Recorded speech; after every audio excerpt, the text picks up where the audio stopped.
I don't know about name spellings, but I'll click through.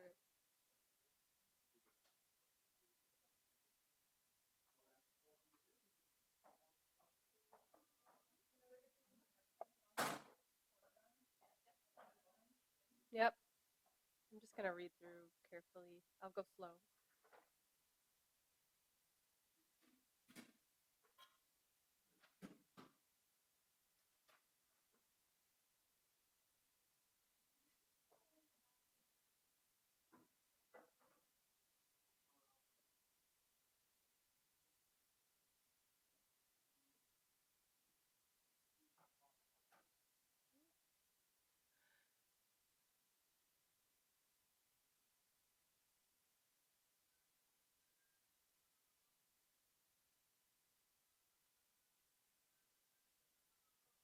Look good to you?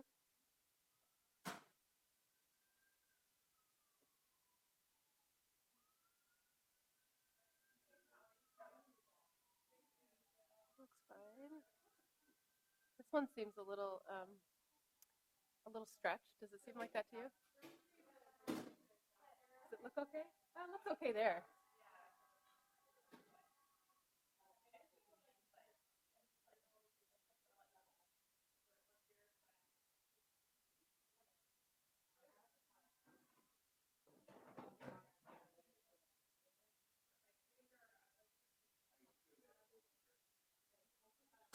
I mean, these are the X and Y axis are different fonts. Do you think that matters? So one's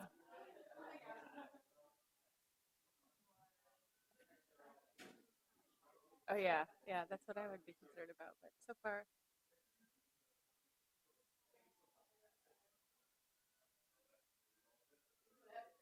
that's fine.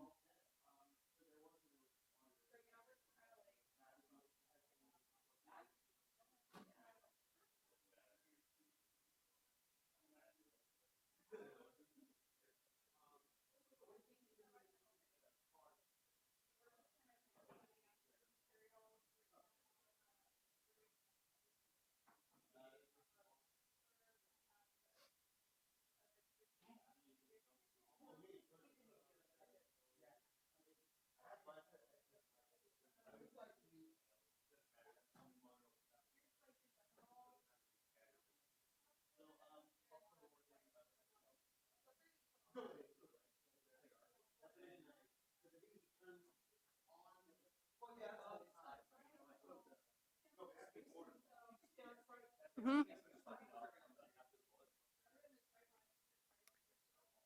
don't really know. How's it look on the screen? It looks slightly off, but AJ's already given this presentation. We gave him a hard time for having too much text, and I think he proceeded to make 0 edits. That's okay.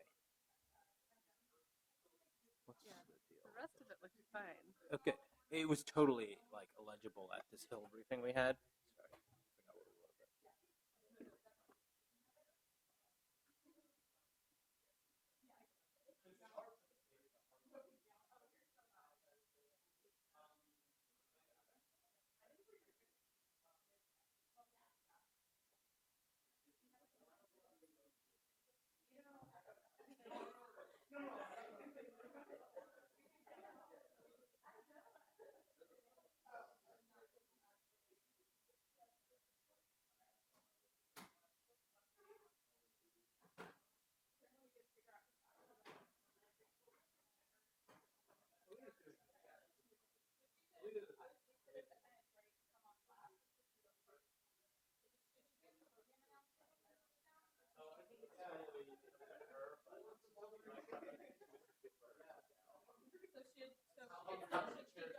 Sorry, I forgot what we wrote. The issue is just like his podium gets in the way of whoever's. Oh, there. Okay. So I think it doesn't matter. I think it's okay. So we want to put down Wherever they can. Well, let her to draw some people attention. Because I think we're trying to move the podium. Okay, perfect. So Chris, going backwards then to like who should go. How do you say your last name? You'll never know. Cressman unless you ask. Yeah, it's phonetically not spelled that way at all. Right. Yeah. Thanks for asking.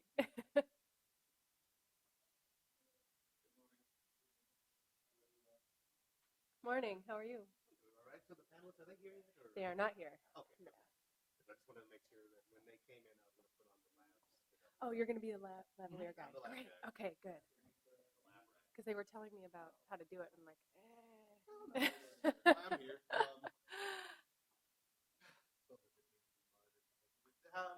starts at 8, still. 11:30.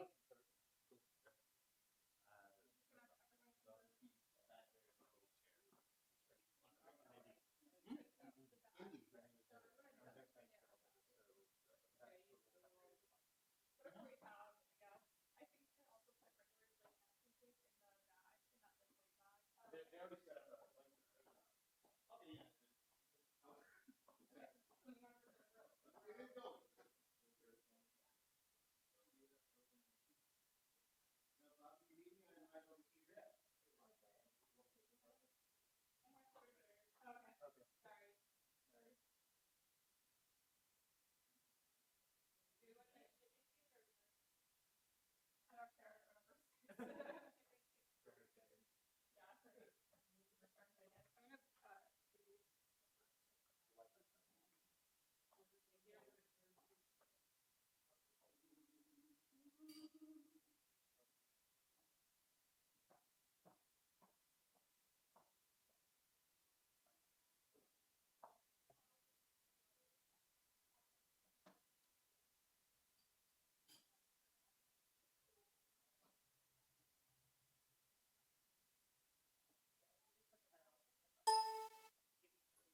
Testing. Testing 1, 2, 3.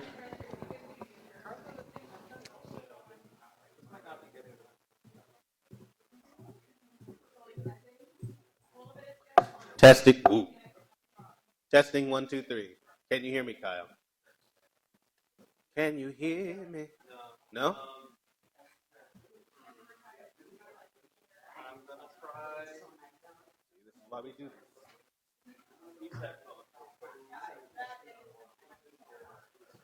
plug directly into it, or is it in the thing?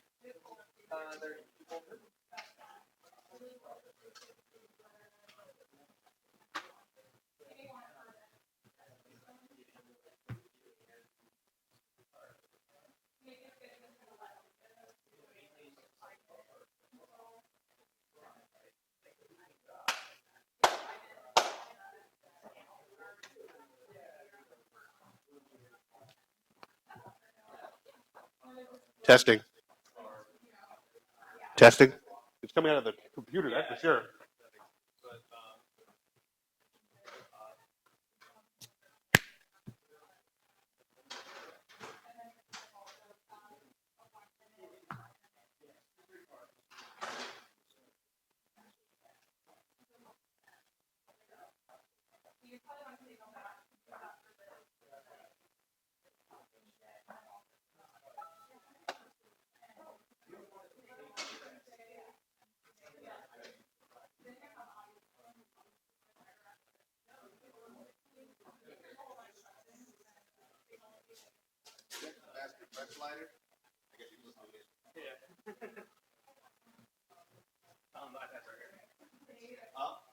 Oh, there.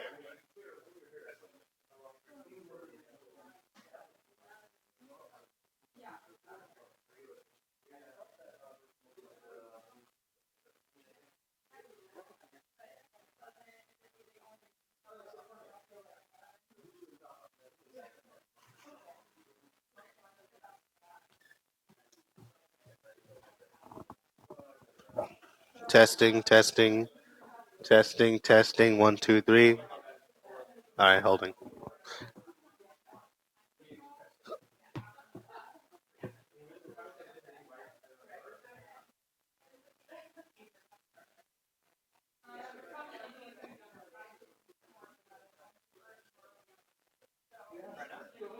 Testing, testing. 1, 2, 3.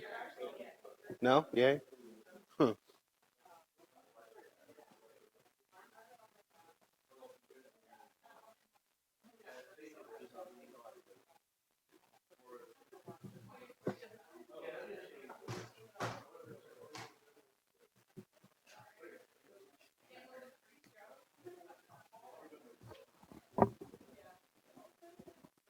One more time?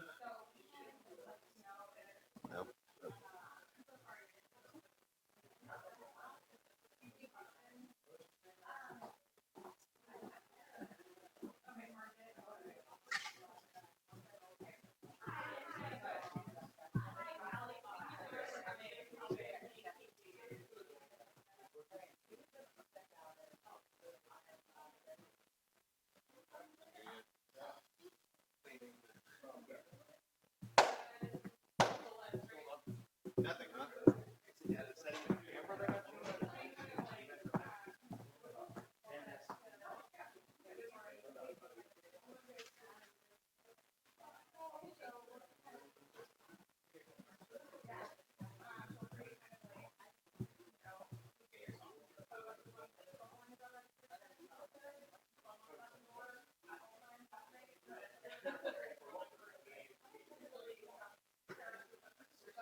What's up? Try it again. Oh, the beginning of it? Yeah. All right.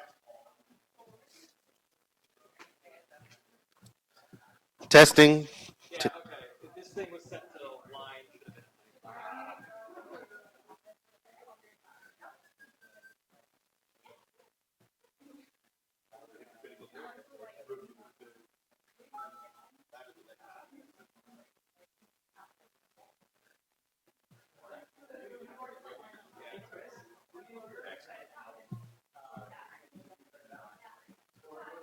And while we're doing so well, let me just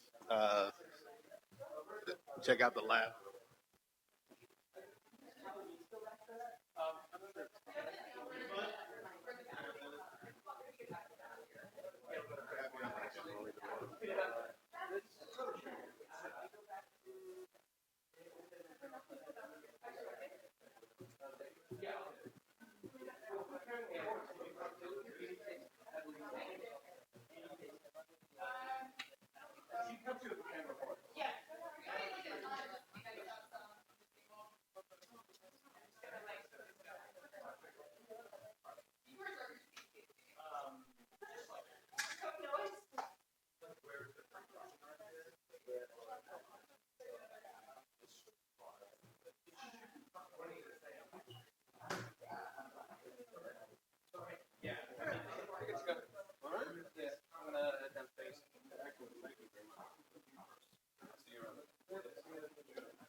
Yes, the show.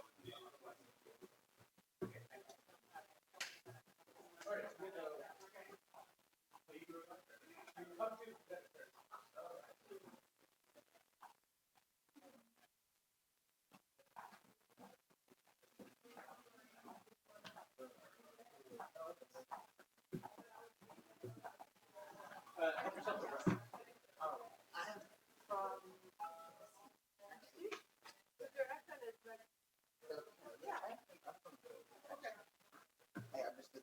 Yeah, I know. I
Testing. There we go.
You doing okay?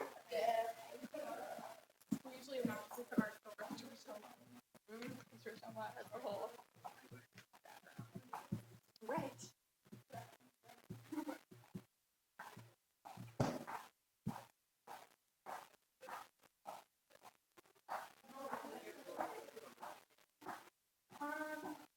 Kind of any of the. Yeah. Do you have like some?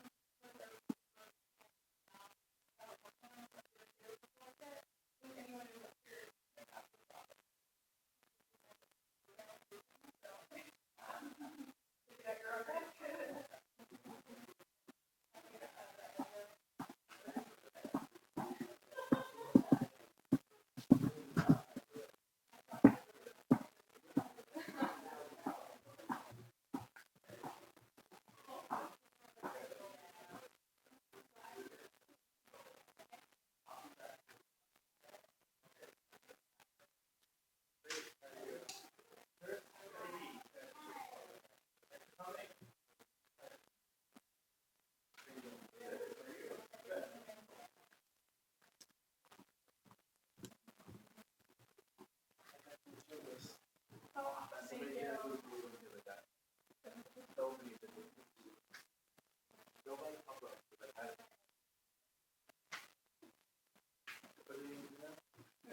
I'm making new podium signs.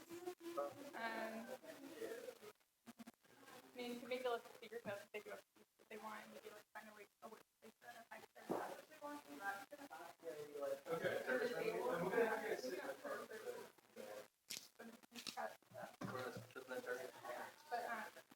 But maybe it's just under deal with it. Yeah.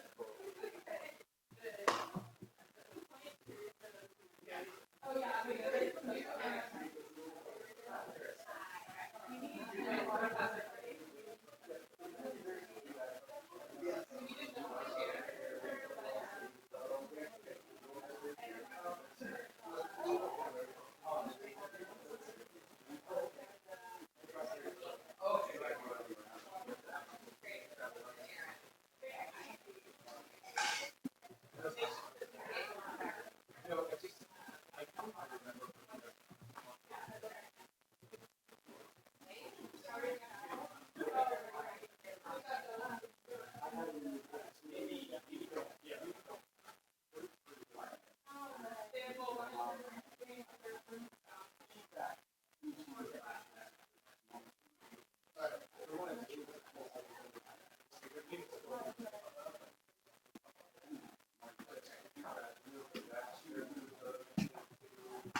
So maybe you just do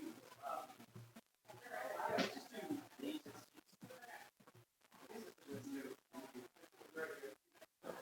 You have four.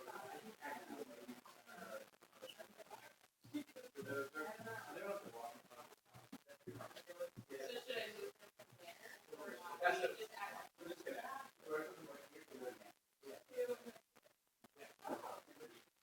By the way, mine, but they're taking over. Well, no.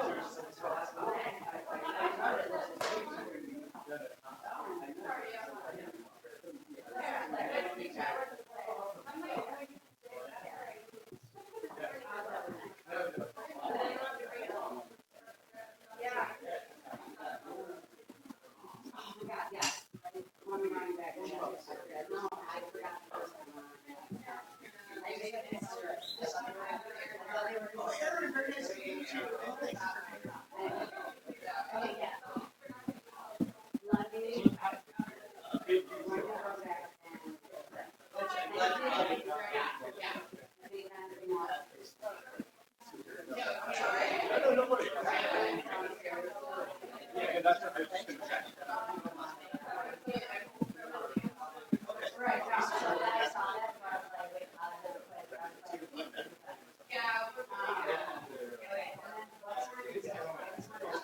I'll be on the lookout.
Testing, testing, 1, 2, 3.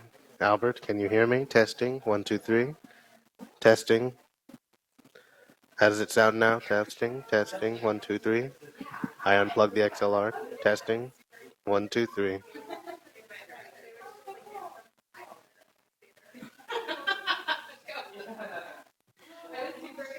Also, I plugged it back in.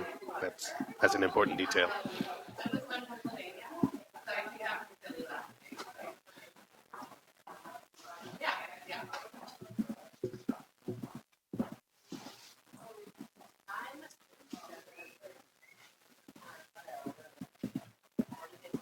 Does it sound cleaner or better now? Okay, that's good. Well, that's all I wanted to hear.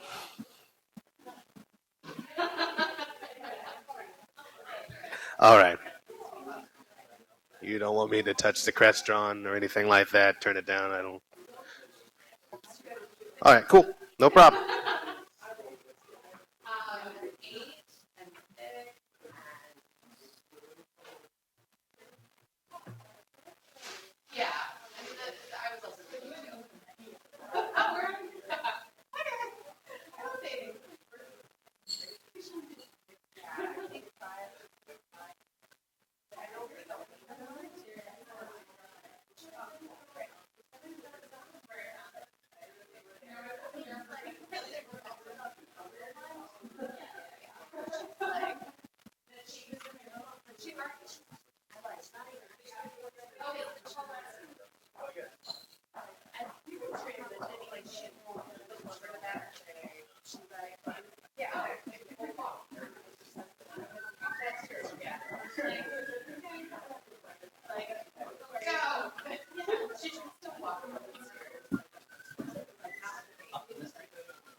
How about you? How are things? Crazy. Just had twins. You did? 3 months old. Oh my goodness. Congratulations. So I'm a little out of it. So. 2 girls. Happy going life.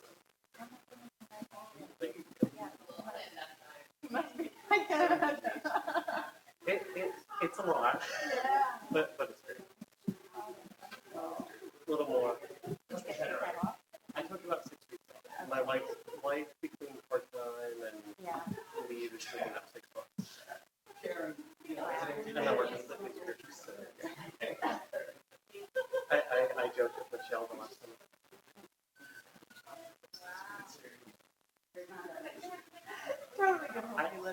I just had no idea how bad. I mean, I knew, from a theoretical perspective,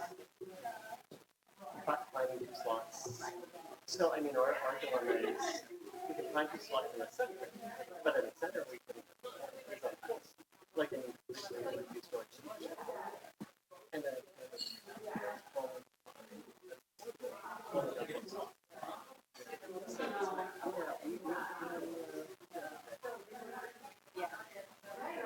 Yeah. had no idea. Thanks. Yeah, it's been a crazy few months, to say the least. Work. It's not too bad. Could you pray? I think it's right now with There were 20. Oh, not many at all. But I guess we have some in our own packets too that always give out. he gave a speech yesterday. Or we don't have the public ones in our packets. Where We do have the public ones. basically massive. Nothing like a lot, but okay. It's one. Oh, right.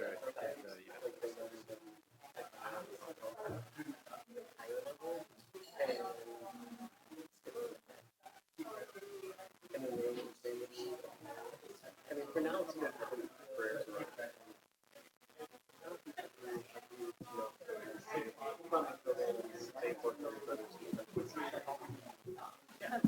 they know how to walk around and how it's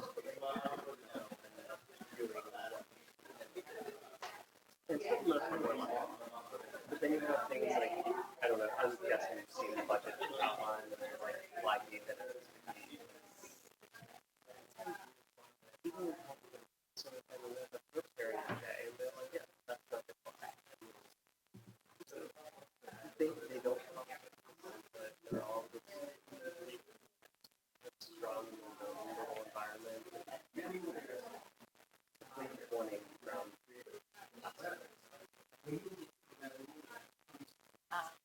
on the outside. Yes. I mean, Yeah, I mean,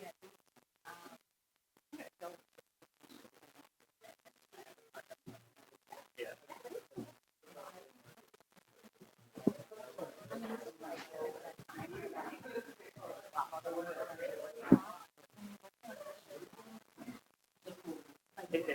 like intense, and it's all pressure all the time. I was just like, I can't imagine how NWC's doing, living with them every inch of their.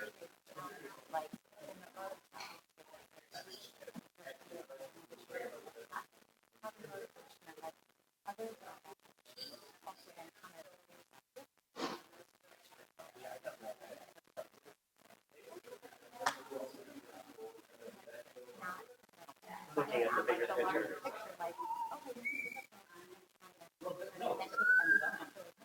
Except those families aren't going to get them.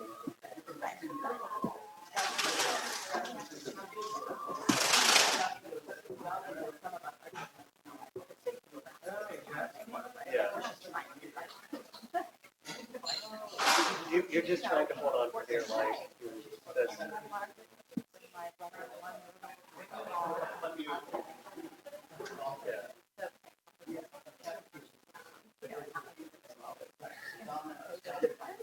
Yeah, it's always been a little, but when you have something that looks realistic, you want to make sure you get it right. And then that's the thing. When you're having just, that's the little.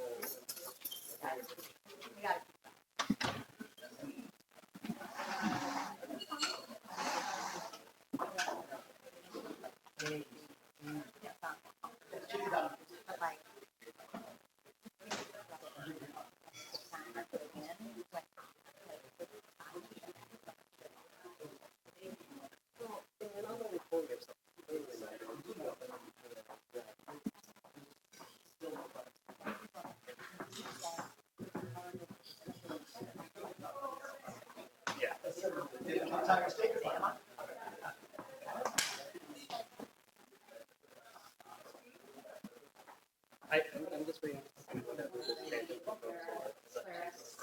Working on that. But she's been going to so long.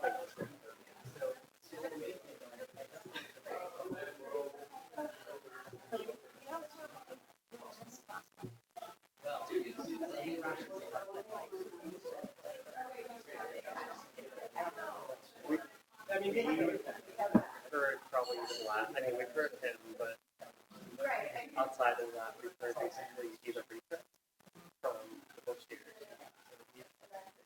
or even recuts from Reagan. Because if you know, like the people that work with them,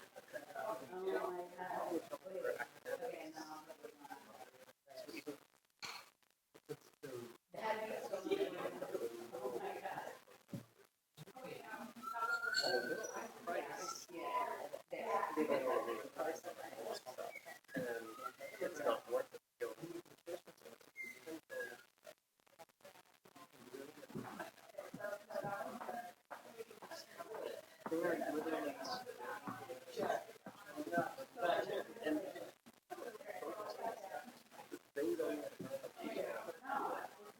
For now, it's your thing. I mean, I are acting right now. Oh, she was my boss, so it's nice to see. Oh, so it was you would know Amanda again. So yeah, I know her. I know like I'm so process and moving things. How that works.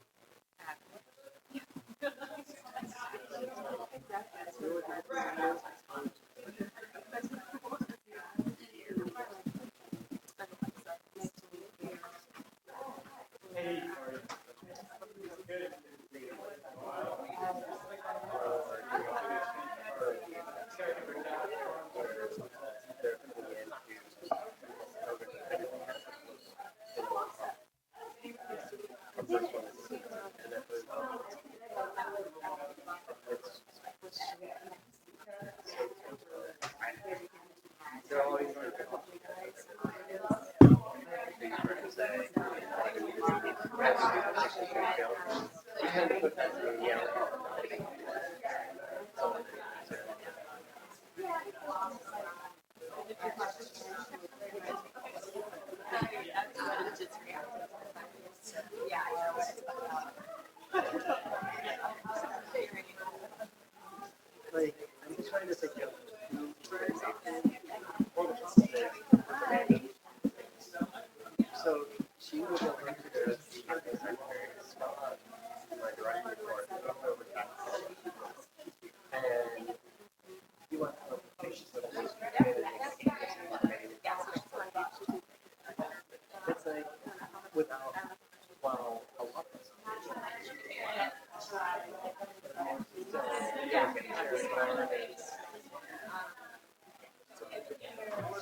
I walk out the door. I look at the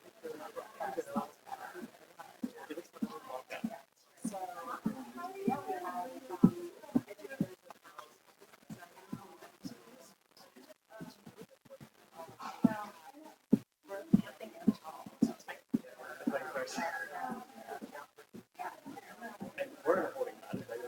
I know there's so much. My birthday was 23rd of December. Great. Yeah, I People mean, have another. So it's literally the Thursday. I do not know what I'm thinking, and I do not know.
growing up, but still relatively young. So we're starting to.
I'm literally trash. I almost grabbed. 31.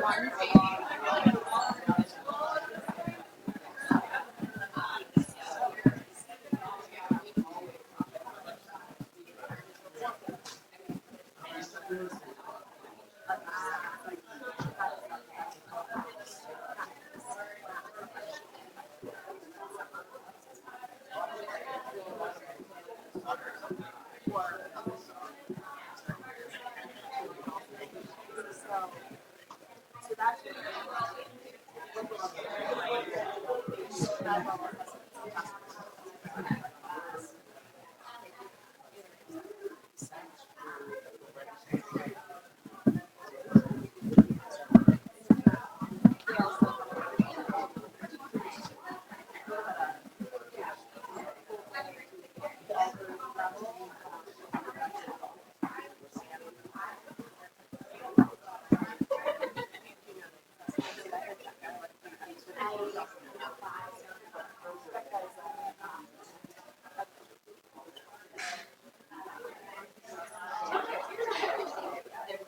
yeah, no, of course. I got it.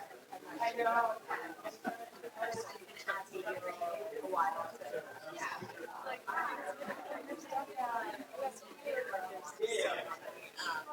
Some of them. Like, and how many are the ones that are not? So the males.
I sent you an email, but I don't know if you got through. Maybe I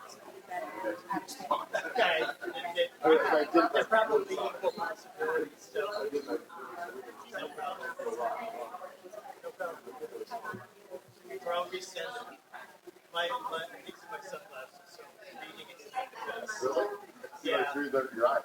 What's tell me last thing. I think what I did, I reported to Tom and I said, yeah, Bill. It's so crazy busy, I couldn't do anything. Maybe that's what he said. Are you from the Yeah, I think it's like in May or something. Two and 2 months. Yeah, I saw you. Correct. I remember you said you were dancing, so. and I forwarded some of the recent See you soon. All right, take care. What sort of content behind it? Yes, I gathered that. I got that. I got that.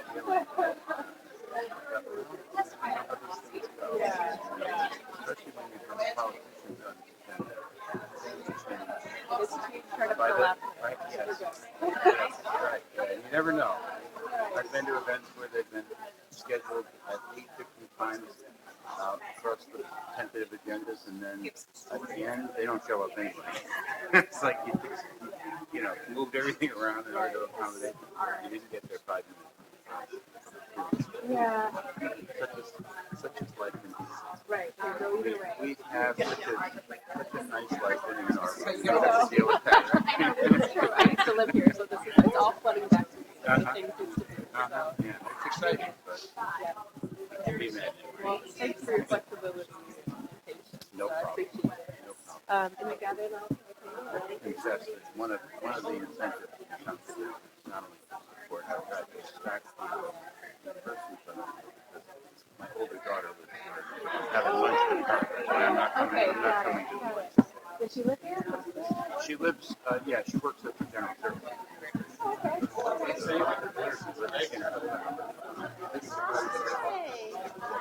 Okay.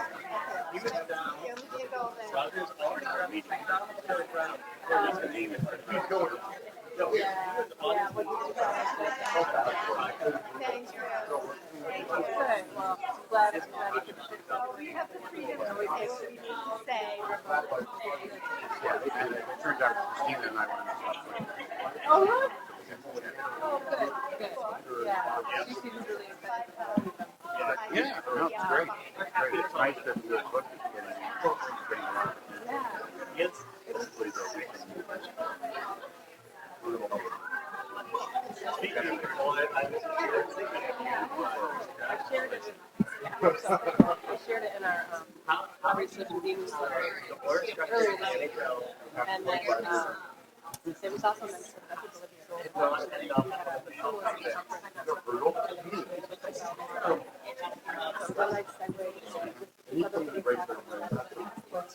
Right. Yeah. Yeah, and I would like to get plugged in more to what Poverty Solutions takes off. Oh, great. I'll try to visit us on the board. Yeah.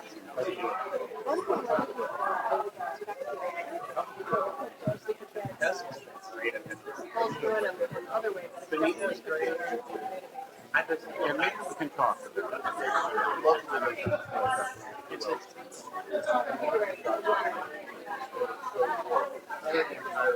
I have interest in these areas, but I don't.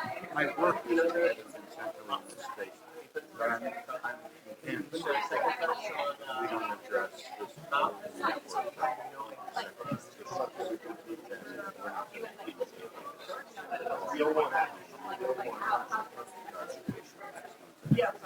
So that was all that future.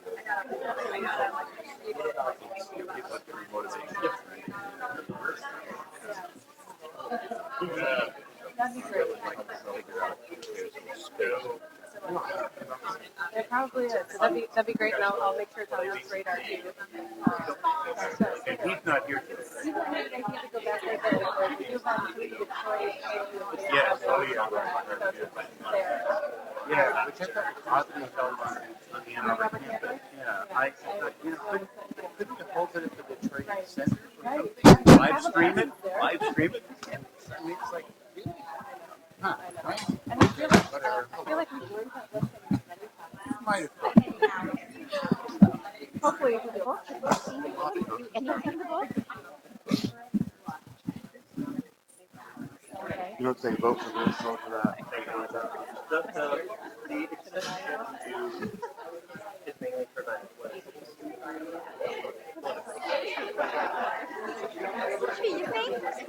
Most of the stuff out So, for different, yeah. Yeah. Yeah. Well, but you guys keep coming out with some good ones. I just, I don't know if they shoot around it on your email list. Like they keep passing it throughout, the office. My job is internal communication. Since I no longer can do external communication. Yeah. Family's good? Good. How old? Wow. Almost out. Really? No more paying for childcare? Looks like you got a gigantic raise. Literally like winning the lottery. Wow. Yeah. So we're in pre-K. So my daughter is at Janny. Okay. So she's helping her. Yeah. So and she's like, this year they had 2 different spring breaks. They had 2 different like, Oh, you know. yeah. So So next year you'll have it all. Yeah. Yeah. and he's in one of these preschools that's like, well they have 6. It's family friendly, but like. Well, it's down on the back part of the So like, So what are you doing for 2 weeks? mother, grandma, and so so that was nice. But otherwise, I imagine looking at next year, like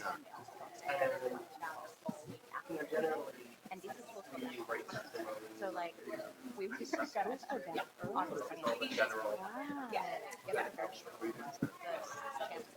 Yeah. which is great. Anyway. Oh, Oh, yeah. I'm so excited for you.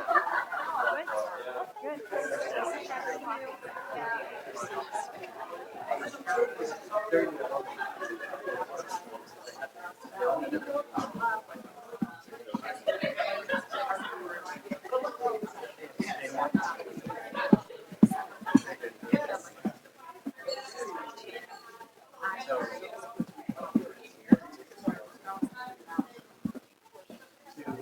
They would let us go. So, they'll say,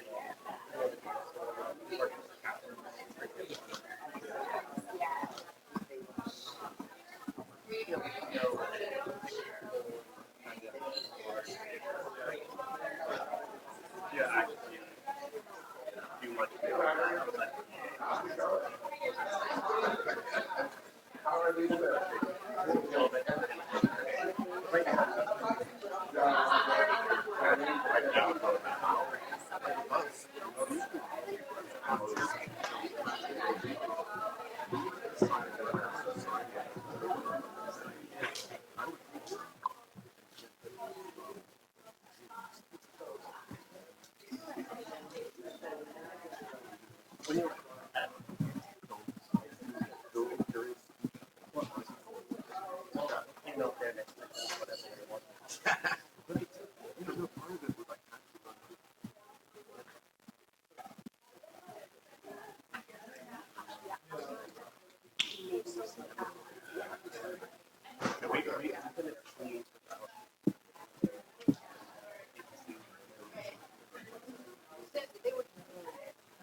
So I'm guessing Roberta was comfortable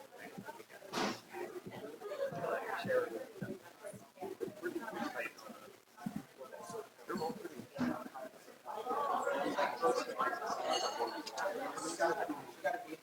But once I put 3 times, I approach outreach they suggest or wait till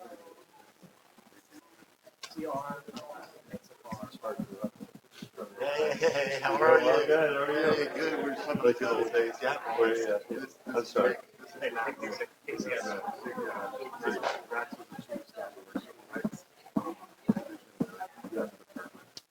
Yeah. There's a couple of good old days there. You know. I met Tony. Good one. Organizing politics. Yeah. Good. How are you? I met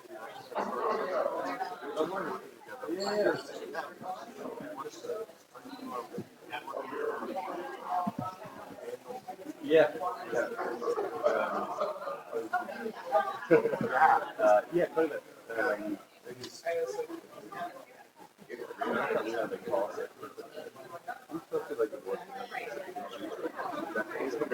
Now you're in 30 some years. I met Mary Lee in 91.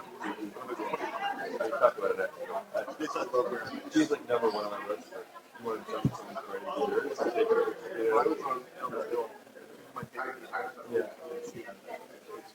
Yeah. Lay out the floor. There's not a lot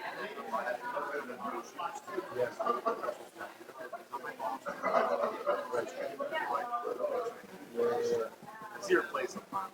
Do you? Yeah, At work? Oh, do you? Oh, God. Yeah. It's definitely most, Oh, nice. and she's weird.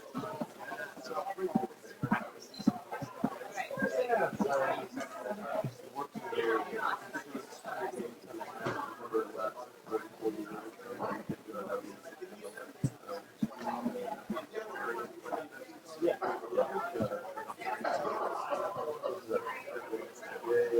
I call her Arian.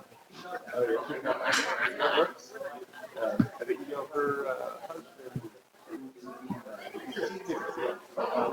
Assuming he's going to be here. I think his name's however it is. Yeah. It's kind of fun to come back to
Daniel feedback.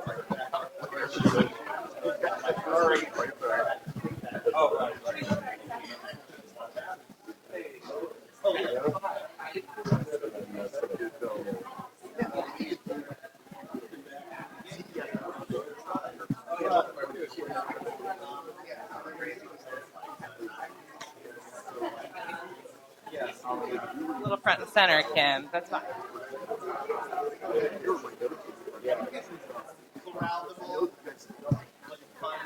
Yeah.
So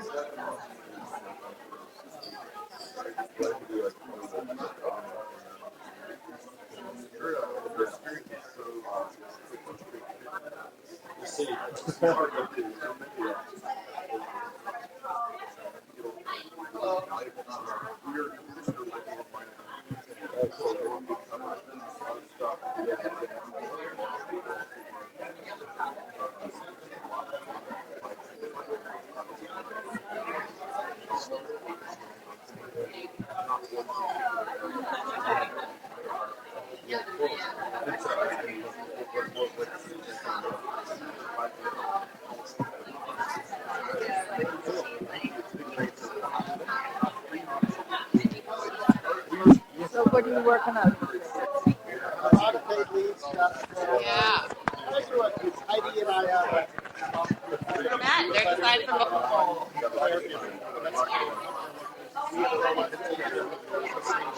Did you hear that?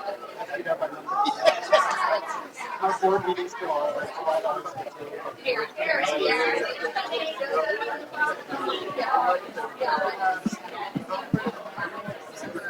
I actually put it in my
How are you?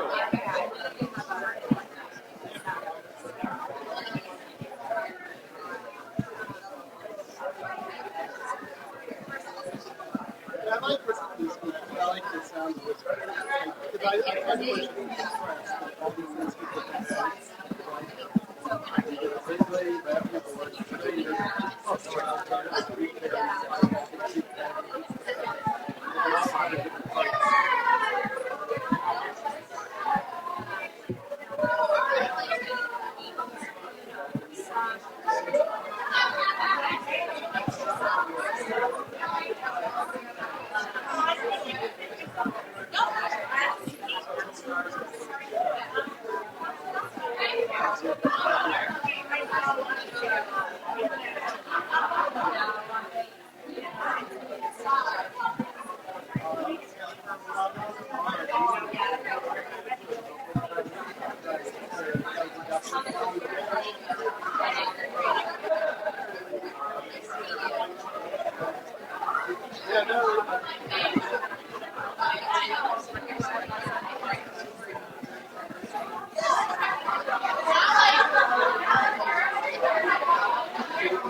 The other day, I was like, I know I ended up talking about frontal lead because I asked you about this. That'd be good. I tried to get in the whole all the other.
It wasn't one of the ones that got the funding and then the funding got out and they said, well, in Maine.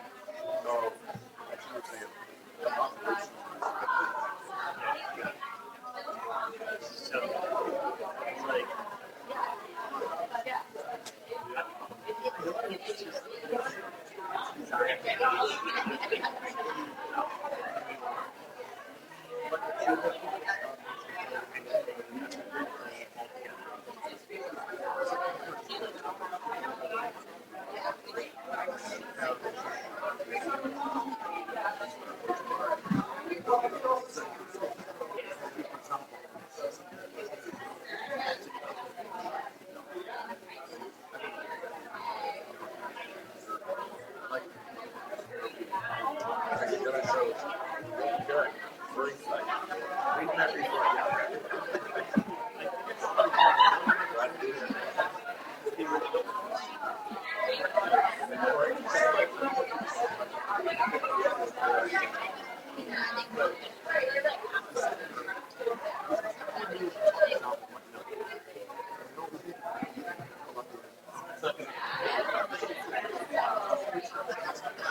What about get by you?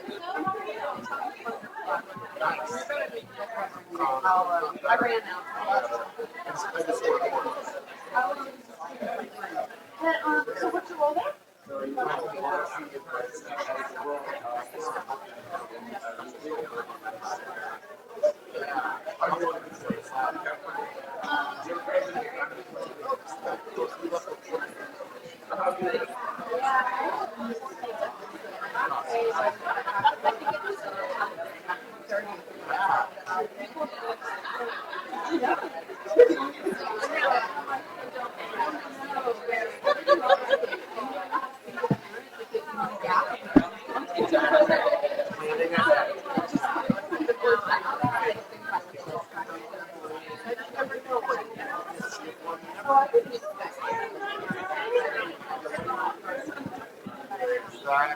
Well, you did a lot when you were there.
Morning, everybody.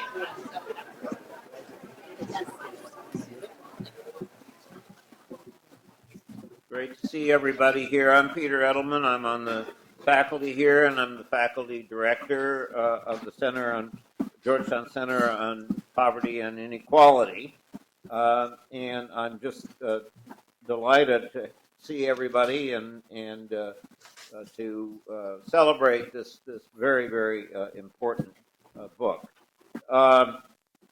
Just a few opening remarks. I think I introduced myself, it says here. That's done.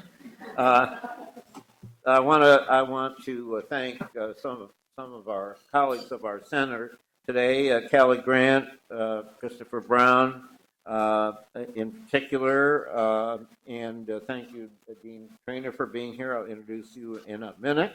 Blair Middleton and the Office of Special Events, and AJ Chaudhry, the leader, one of the authors, is also a special shout out because you were here as a fellow, AJ.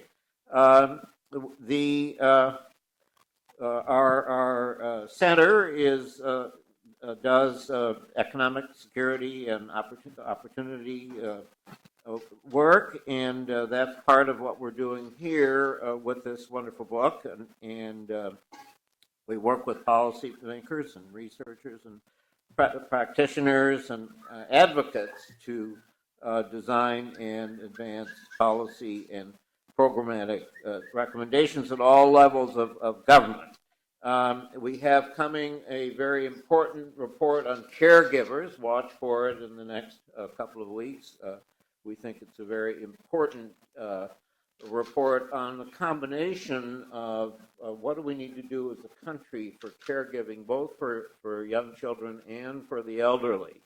And at the same time, if we really invest in at an appropriate level, we'll be talking about jobs. So it's doubly important, and so watch for it. It's my pleasure to introduce our dean, my dean, Bill Trainer, who's been dean for 2010. He's in his second term. It's gone by incredibly fast, or maybe incredibly slow. Anyway, we're very happy, and I think he is. He's has 2 degrees from Yale, his undergraduate in law. He has a PhD from Harvard. He is one of the most 10 most cited legal history scholars in the country. It's just a very distinguished career. He was the dean of Fordham Law School in New York before he came here, and before that, a very significant career as a lawyer mostly in the public sector. At the Department of Justice, he was the Deputy Assistant Attorney General. He was Associate Counsel of the Iran-Contra work, and was a U.S. Attorney, Assistant U.S. Attorney in Washington, D.C. So in what I think is a relatively short time, anyway, a lot. And so I'm so glad that, Bill, that you could take a minute and come and say a word. I have to say, it's terrific to have you here today. It's terrific to be looking at Cradle to Kindergarten. One of the kind of central elements of Georgetown Law is our mission. If you walk around the campus later, you can see our motto is written over the library: law is but the means, justice is the end. And so it's a school that really has as its core a commitment to social justice. And we're very proud of the way in which we translate that into scholarship and discussion and informing policy. And there's really no part of the law school that does that better, I think, than our Center on Poverty and Inequality, which Peter heads. It produces a series of really path-breaking reports grappling with the leading poverty issues of the day. And it has programs like this. So we're very fortunate to have today's event, which is co-hosted by the Center for Law and Social Policy, so thank you, and the University of Michigan's Poverty Studies and School of Education. And we'll be discussing Cradle to Kindergarten. And so after I'm done, Peter will introduce Senator Hassan, our keynote speaker. And then we will be hearing from Representative Deloria, and then we'll have a panel discussion of the book. We're very fortunate to have 3 of our authors, AJ Chaudhry, Karen Morrissey, and Christina Whalen, here for the discussion. And I just want to say what an important book this is, and it's great to have you here thinking about it and talking about it. The book addresses the gaps in achievement and investment during the most promising and crucial time of a child's development. And our authors propose 4 policies for decreasing inequality for early childhood education. Paid parental leave. Second, child care assistance for working families and early learning opportunities. Third, universal pre-kindergarten starting at age 3. And fourth, a reimagined Head Start for the most vulnerable young children.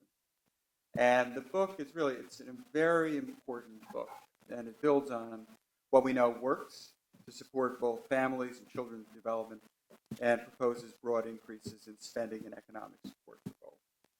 So it's really, and the case it makes for investment in development to reduce inequality is powerful.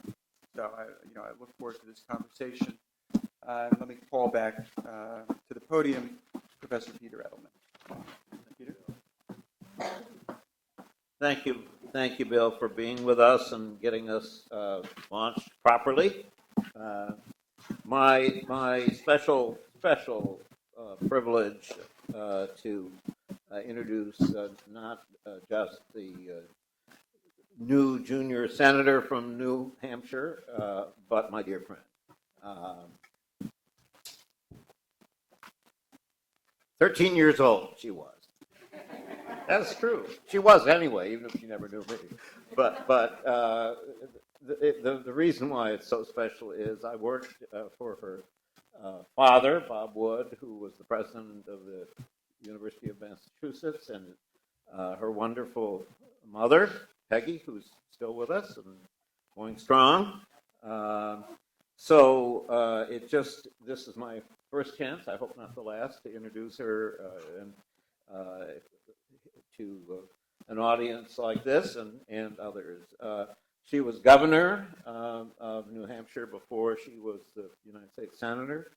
She was the majority leader of the state Senate, and she started all of this in the political part in 2002 when she was elected to the legislature. So it's just absolutely wonderful for our country, Maggie, that you're here now. And a couple things that we want to especially thank you for your leadership as governor, protecting funding for public schools and for modernized STEM education, and you've already made it a priority to fight for expanding early childhood education. Why we were so particularly wanted to see you.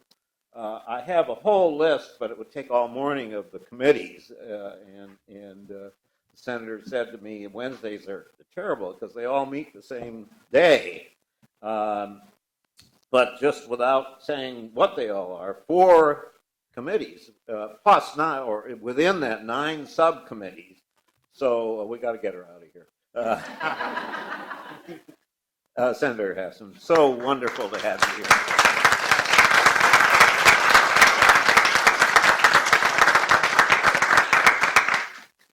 Well, what a pleasure, Peter, to be with you and to be here with all of you this morning. And I do remember, yes, I was about 13, and I remember Peter and Marion and their 3 boys in a car with my mother. And I forget what we were doing exactly, but I remember being very impressed that 2 highly accomplished parents like Peter and Marion were also managing these 3 boys.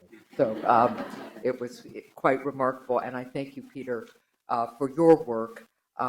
It was great to see Dean Traynor here, and to everybody involved with the Georgetown Center on Poverty and Inequality and the Center for Law and Social Policy. Thank you for hosting this event.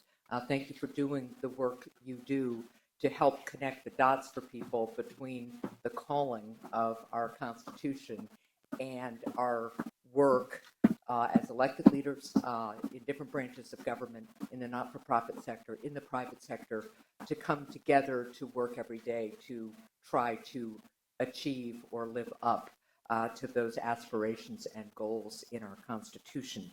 And to all of the early child care and education advocates who are here, thank you for the work you do too.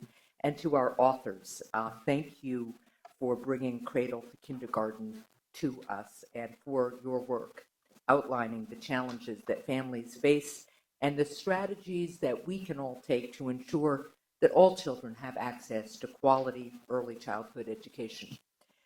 Our nation recognized early in its history that ensuring access to quality education is a necessary foundation for our democracy.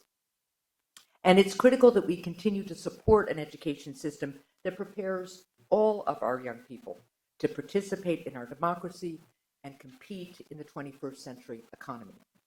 All children, regardless of their personal circumstances, deserve the opportunity to learn, to grow, and to thrive. And recognizing the importance of early childhood education development is key in setting the foundation for the success of our children later in life. The research is clear. When children attend high-quality childcare, their cognitive and social development is stronger, and the academic benefits stay with them throughout their education and into adult life. High-quality childcare is also critical for parents. Knowing their children are well cared for and in a quality learning environment gives every parent peace of mind. And research has shown that when low-income mothers are better able to afford childcare, they are more likely to get and keep a job. Ensuring access to high-quality childcare is one of the most important investments we can make in our families and in our economy, and it's critical to closing the opportunity gap that so many of our children face. But too often, many families in New Hampshire and across the nation are left behind. High costs can make affording childcare impossible or place a significant financial burden on hardworking families. In the Senate, I'm focused on policies that will ease this financial burden and expand high-quality childcare to more of our families. I'm joining several of my colleagues in co-sponsoring the Child Care and Dependent Credit Enhancement Act, legislation that would expand the scope of the Child Care and Dependent Tax Credit to provide tax relief to more middle-class families to help ensure they can afford quality child care. Hardworking families need support to make high-quality child care more affordable and to ensure that their children have the same opportunities to succeed that their peers do. And I'll continue to push for policies like the Child Care and Dependent Credit Enhancement Act in order to achieve that goal. Unfortunately, according to the National Women's Law Center and the Center for American Progress, the campaign proposal that President Trump put forth would not provide middle-class families the support they need. Instead, it would heavily favor wealthy families, a backward and misguided approach to addressing this pressing challenge. We need to focus on priorities that will help close the opportunity gap and ensure that all of our children can thrive. I'm committed to working with anyone who's focused on setting a strong foundation for our next generation. I commend everyone here for your work. I urge you to make the case to your representatives about why high-quality childcare is critical for our entire nation. The policies you're advocating for and the research that you have invested your time and energy in will support efforts to build a brighter future for all of our children. Peter mentioned my mom in his introduction. She was a history teacher in my high school, and she always said that more than anything else, kids need to know that they have a grown-up in their corner. And by all the work that you all are doing, what the authors have done with this book, you are being that adult in the corner for so many of our nation's children. My final thought is one that comes from my dad. I got involved in public life in large part because my husband Tom and I are the parents of two children, the oldest of whom happens to experience very severe disabilities. Ben has cerebral palsy and lives at home with us with a 24-hour caregiving system that we help put together. And, advocating for Ben for his inclusion led me into this work. When you think about the history of our country, we are founded on this these wonderful words, these wonderful principles that say essentially that every single one of us counts. Now, that was said and written by people who didn't count everybody. I mean, when you think about the history of our country, we didn't count everybody at first. But our founders did have confidence that every single generation of Americans would work to bring people in from the margins into the heart and soul of community and democracy and economy, and that knowing that that was our mission, that it would be good for the cause of individual freedom and dignity, to be sure, but it would also strengthen all of us and we'd all thrive together because we'd be unleashing all this talent and energy. The work that Cradle to Kindergarten has set out is part of that work. How do you make sure that everybody has the chance to shine, to unleash their potential, to contribute, because that's essentially what all human beings want to do.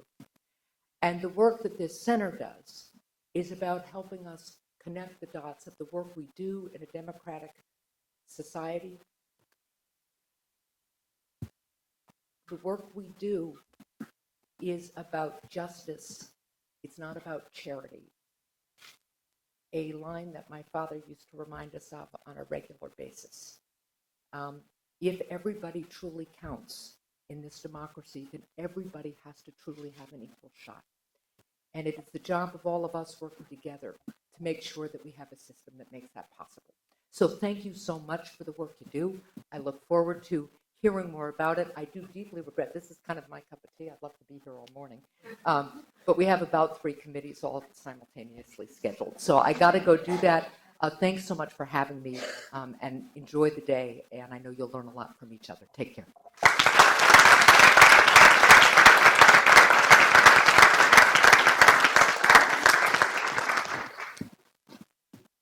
need to find out what is going to happen next here. Any words of, I'm not sure the Congress representative is here yet? No? No, okay. What do you think?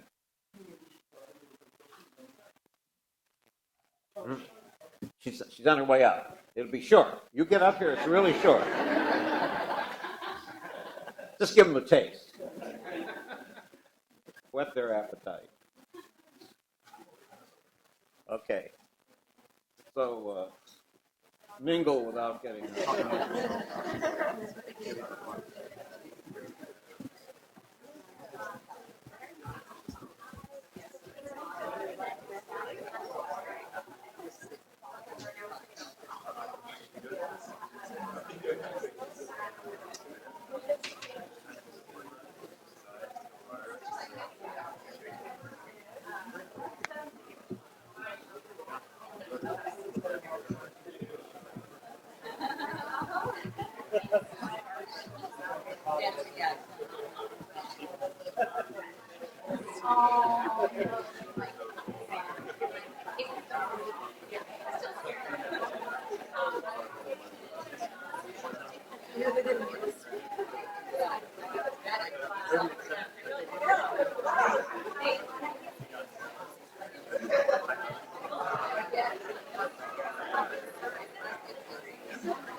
May I call the meeting to order? Is that what they do in the House?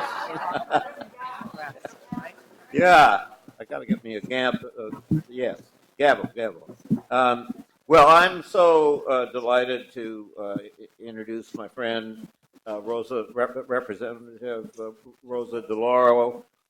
How long? We can't even remember. I think how long.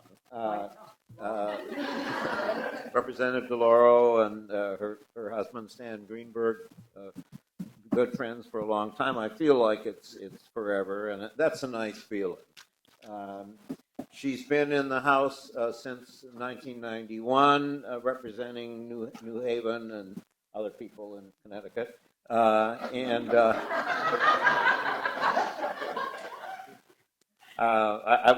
we won't say that outside. No. Yeah. Right. She worked with Senator Dodd for quite a long time before that, and Emily's List and many other things. And we thank her for her leadership on so many things, so many issues, and particularly the issues that we're here to talk about today, fighting to increase funding for Head Start, work to promote an early learning focus in the Race to the Top program, establish the bipartisan Congressional Baby Caucus to focus on the healthy development of infants and toddlers, and of course on the Appropriations Committee, she has been in an absolutely strategic place to make things happen that are good for people that we in this room all care about. Rosa, I think of you as the conscience of the House, and we've got maybe John Lewis gets a little bit, yeah, but absolutely, because I'll tell you that Rosa DeLauro does not mince words. Representative DeLauro, thank you.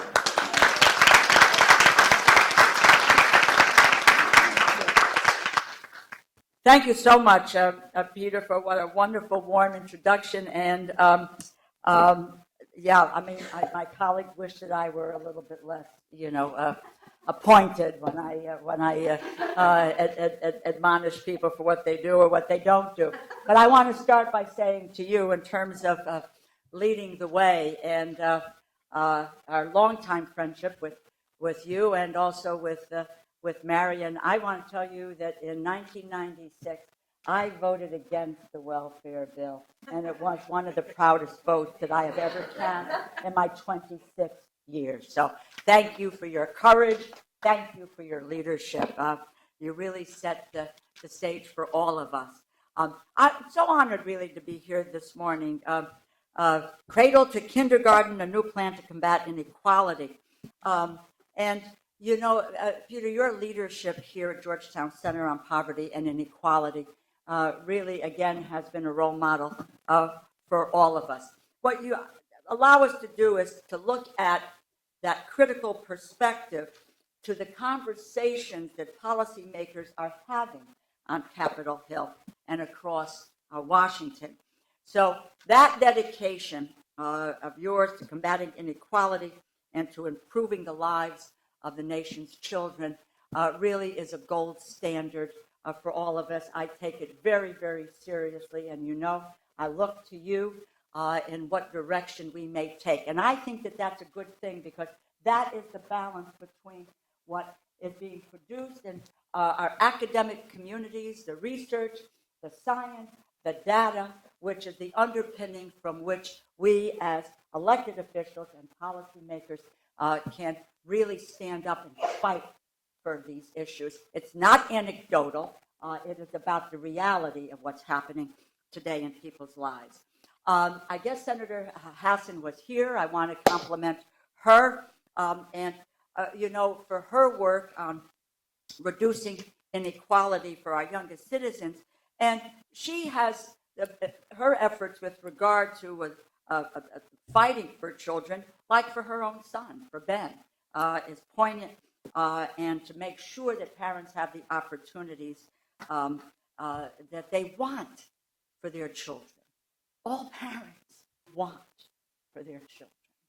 And quite frankly, some days in the House of Representatives, I can't speak about the Senate. I now characterize the Senate as the dark side. And then the House of Representatives, when you listen to people talk about families and parents and people who are struggling and who want to work and because they want to be able to take care of their families, and they are so demeaned and there's such condescension about the value of these individuals and how the economic struggle has created a difficult times for them, but it no less dampens what they want to do in order to protect their kids.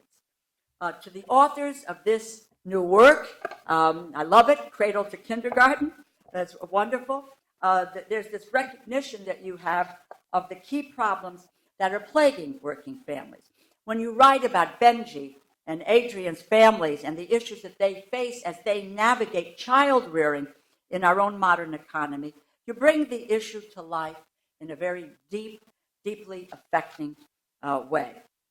The evidence that's there from neuroscientists, pediatricians, economists is clear that we need to focus our efforts on supporting families and children in the first years of their lives. Study after study has shown the dire consequences that poverty can have on a child's future. Children who grow up poor are more likely to drop out of school, experience health problems, become involved in the criminal justice system, and live their adulthood in poverty. And evidence suggests that when we invest in early childhood development, we can turn those trends around. According to the research by the Center on Poverty and Social Policy at Columbia University School of Social Work, 56% of children are, quote, low income as compared to 43% of adults 18 through 64. And you know, it is not as if we do not have examples, not only around the country, but around the world, of economies that are investing in children. And we find that when the economy becomes more competitive, when every child is empowered to meet his or her potential. And yet, in the United States, we spend less than 1.2% of GDP on family benefits, less than half of the average of other advanced economies. Other countries are doing far more to help working families, and the results speak for themselves. Among 35 industrialized nations, the United States ranks 34th in relative child poverty. This is a betrayal of our social priorities and of our values. And I'm going to mention, because this is, it's not the subject of the book, but it is the discussion. There was a discussion at Brookings this past week on childhood allowances, universal child allowances. This is a reality on nearly all other industrialized nations, but not here in the United States. These are benefits that are delivered on a monthly basis to families to help cover recurring costs. Austria, Canada, France, Germany, Norway, Sweden, the United Kingdom, all have initiated and implemented some form of monthly child benefit. And whether they come through a child allowance or through a tax credit, the impact cannot be overstated. And in Vox, just last week, they ran a piece on child poverty in the United States and how universal child allowances or a tax credit could combat that simply and can combat it effectively. Families with young children bear the heaviest burden. This is really quite extraordinary in our society, that infants and toddlers are among the poorest members of American society, with almost half living in low-income families. And that's why we have the bipartisan baby caucus in the House of Representatives, to bring attention to what's happening in the lives of infants and toddlers. And you know, study after study, we know that the first years of life are critical for brain building, for development that has repercussions that extend far beyond early childhood. And there again, I might add, we have so many studies that they have, for the last years, have been put on the shelf. It's almost criminal in terms of not focusing on what the data shows us and how we should move to public policy. And while families across the board have been facing a financial squeeze, child-related costs have skyrocketed in recent years. The cost of childcare. In my district, in the state of Connecticut, and Connecticut, by the way, statistically is the richest state in the nation, and that's because of Fairfield County, the Gold Coast, whatever you want to call it. But we've got New Haven, we've got Bridgeport, we've got Hartford, and child care costs are $15,000 to $18,000 a year per child.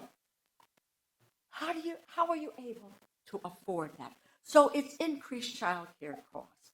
It's the cost of education, the cost of housing, the cost of health care. And for a number of nuanced reasons, there's a lack of government funding and there is insufficient daycare, staffing. All of these costs have risen for families today. In fact, child-related costs represent nearly 70% of the rising costs associated with the pillars of middle-class economic security since 2000. We have an obligation to do what we can to help households cope with these rising costs, especially as wages fail to rise with them. And I don't believe it's just an obligation. I believe it is a moral responsibility for us to move. We have the evidence. Now what we need is to align the science with the need and then to enact the appropriate public policy initiatives. This book advocates for a federal parental leave system at a time when the proportion of children living in homes in which all parents work has grown exponentially. We need to pursue workplace policies that give parents the time they need to care for a newborn or to recover from their own serious illness. Yet only 40% of American workers have access to paid personal medical leave for serious illness, and only 14% have access to paid family leave. We can do better for American families, which is why, along with Senator Gillibrand, myself, it's about 4 years ago that we introduced the Family Act, which would set up a national insurance program to provide participating workers with up to 12 weeks of paid leave per year for birth, for adoption of a new child, recovery from a serious illness, or to care for a family member who has a serious illness. It is a simple piece of legislation, and states are doing better with this now. My own state of Connecticut is considering it. We've had several other states. We've got Rhode Island and California. The district has moved in this direction, but they haven't,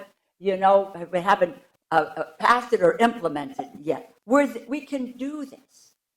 Interestingly enough, where people thought that this was something on the fringes years ago, this was a major topic in the last presidential election. It is still on the table there. I don't know what the administration is thinking about in this effort, but it doesn't apply to every family, what they're thinking. Excuse me, I'm Italian, I deal with my hands. But it is, it can't be just for mothers. It can't, it has to be a universal in applying to all families in our society. We need to have a Family Act because we have to deal with what is the biggest economic challenge of our time.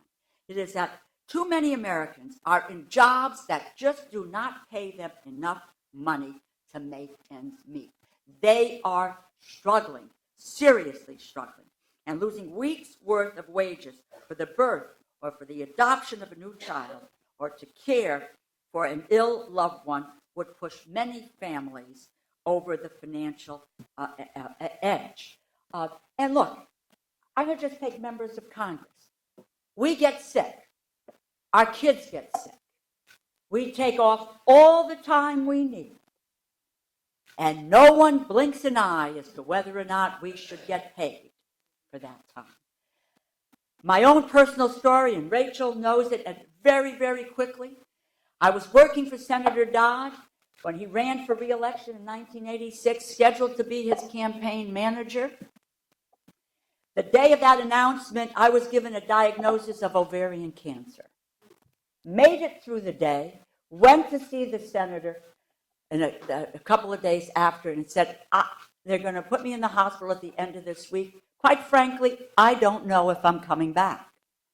And his words to me, and I was not a member of Congress at the time, I was a staff person with 3 kids that we were trying to put through school. And he said, Rosa, you go and get yourself well. Your job is here. My campaign doesn't start until you get back. And that's not what happens to every person in our society. It shouldn't be because I had an employer who got it and who introduced family and medical leave legislation, or it shouldn't be because I'm a member of Congress. It should be for everyone in our society today. And Cradle to Kindergarten also promotes expanding tax credits that benefit families during the first few years of their lives, and particularly as they relate to childcare. And I will tell you, I'm enormously happy that in the omnibus bill, we were able to increase the funding for the child care block grant program, $95 million. That's a win. I'll take a win, and say it is a win. I got some of my colleagues saying, well, $95 million. Do I want more? You bet I want more. I have advocated for a child tax credit expansion that would give parents a boost through a fully refundable universal credit. But regardless of the vehicle, we can all agree that we need to give parents more support during critical times. And with regard to kindergarten readiness, proposals like universal preschool, amen, I am there, universal preschool, and expanded Head Start and Early Start. Peter, you mentioned, I'd be flat out, I had more fights with Arnie Duncan about race to the top, and I said, well, what happens to the people who don't get 100% and get 98? What do we leave them by the wayside here? But the point was, and at the end, I just said, and I will just say, he concurred, I said, we're not going there. We cannot support race to the top because it's got to be early childhood education. That's the direction that we have to go in. That's where we get the biggest bang for the buck if you're thinking about the economic side of this of this equation. And I might add to you that, again, in the omnibus, we've got $85 million more for the Head Start program. A small fraction of that is for early Head Start, but we got more money in terms of preschool education. So, look, our children's future is our collective responsibility. But providing children with the resources they need to succeed is not just a moral obligation, it is an economic imperative. Dr. T. Barry Brazelton, who is America's pediatrician, called the idea of and I quote, dose of economic protection for children, and said that, quote, healthy economics may be one of the best remedies of all for children and for babies across our country. All of our policies should share the goal of reducing the burden on working families. And on some of these policies, like the Earned Income Tax Credit and others, there has been bipartisan support. There has been bipartisan support for a food stamp program when people like Bobby Kennedy, when McGovern and Dole went across the country and they said, we have a national problem. How do we, from our different perspectives, address it and do something about it? And they did. That's the kind of thinking that we have today. We have a crisis of childhood poverty in this country. And it needs to be regarded as that. And we have to come together to address it. And it was Bobby Kennedy who said,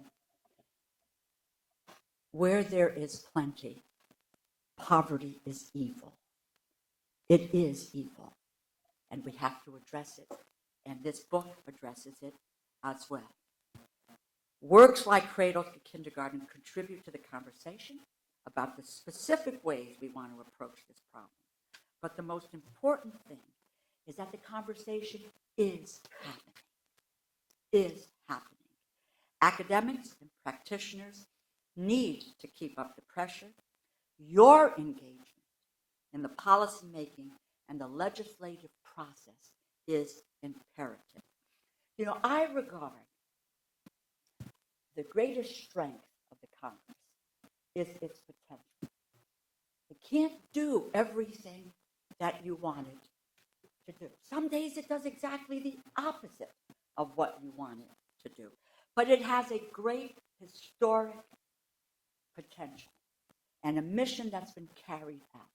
Whether it was Social Security, Medicare, civil rights, a GI Bill, think back.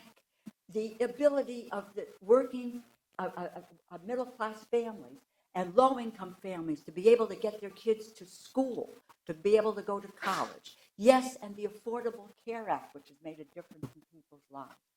The Congress has done this, but that's because it is about pushing the edge of the envelope to making sure that the mission of the founding fathers is accomplished. So you provide us with the resources, with the science, with the data to make the decisions that affect people's lives. And we need to follow your lead in that regard. I think that that's imperative. But you need to help us to push the edge of that envelope so that we can do something about making a difference in the lives of our families today and of reducing childhood poverty in the United States. I believe that there can be no greater goal that we are both engaged in making this happen. Thank you for this great work. I will use it. I will quote from it and do all of that. But thank you, and thank you for the opportunity to be here with you this morning. Much appreciated.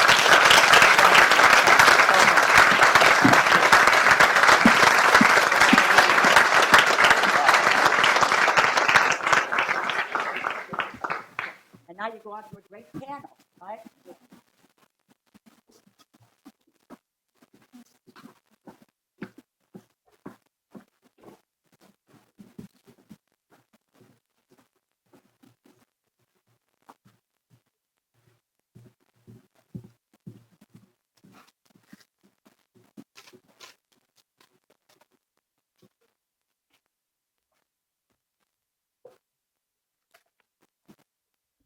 Hi, everybody. Good morning. I'm Christina Weiland from the University of Michigan. Thank you all for being here today and for bringing attention and care to the problems facing our nation's youngest learners. My co-authors who are here with me today, Taryn Morrissey and AJ Chaudhry, and I have a lot of folks to thank. We want to start by thanking Senator Hassan and Representative Delorio for their remarks and their hard work and commitment on these issues.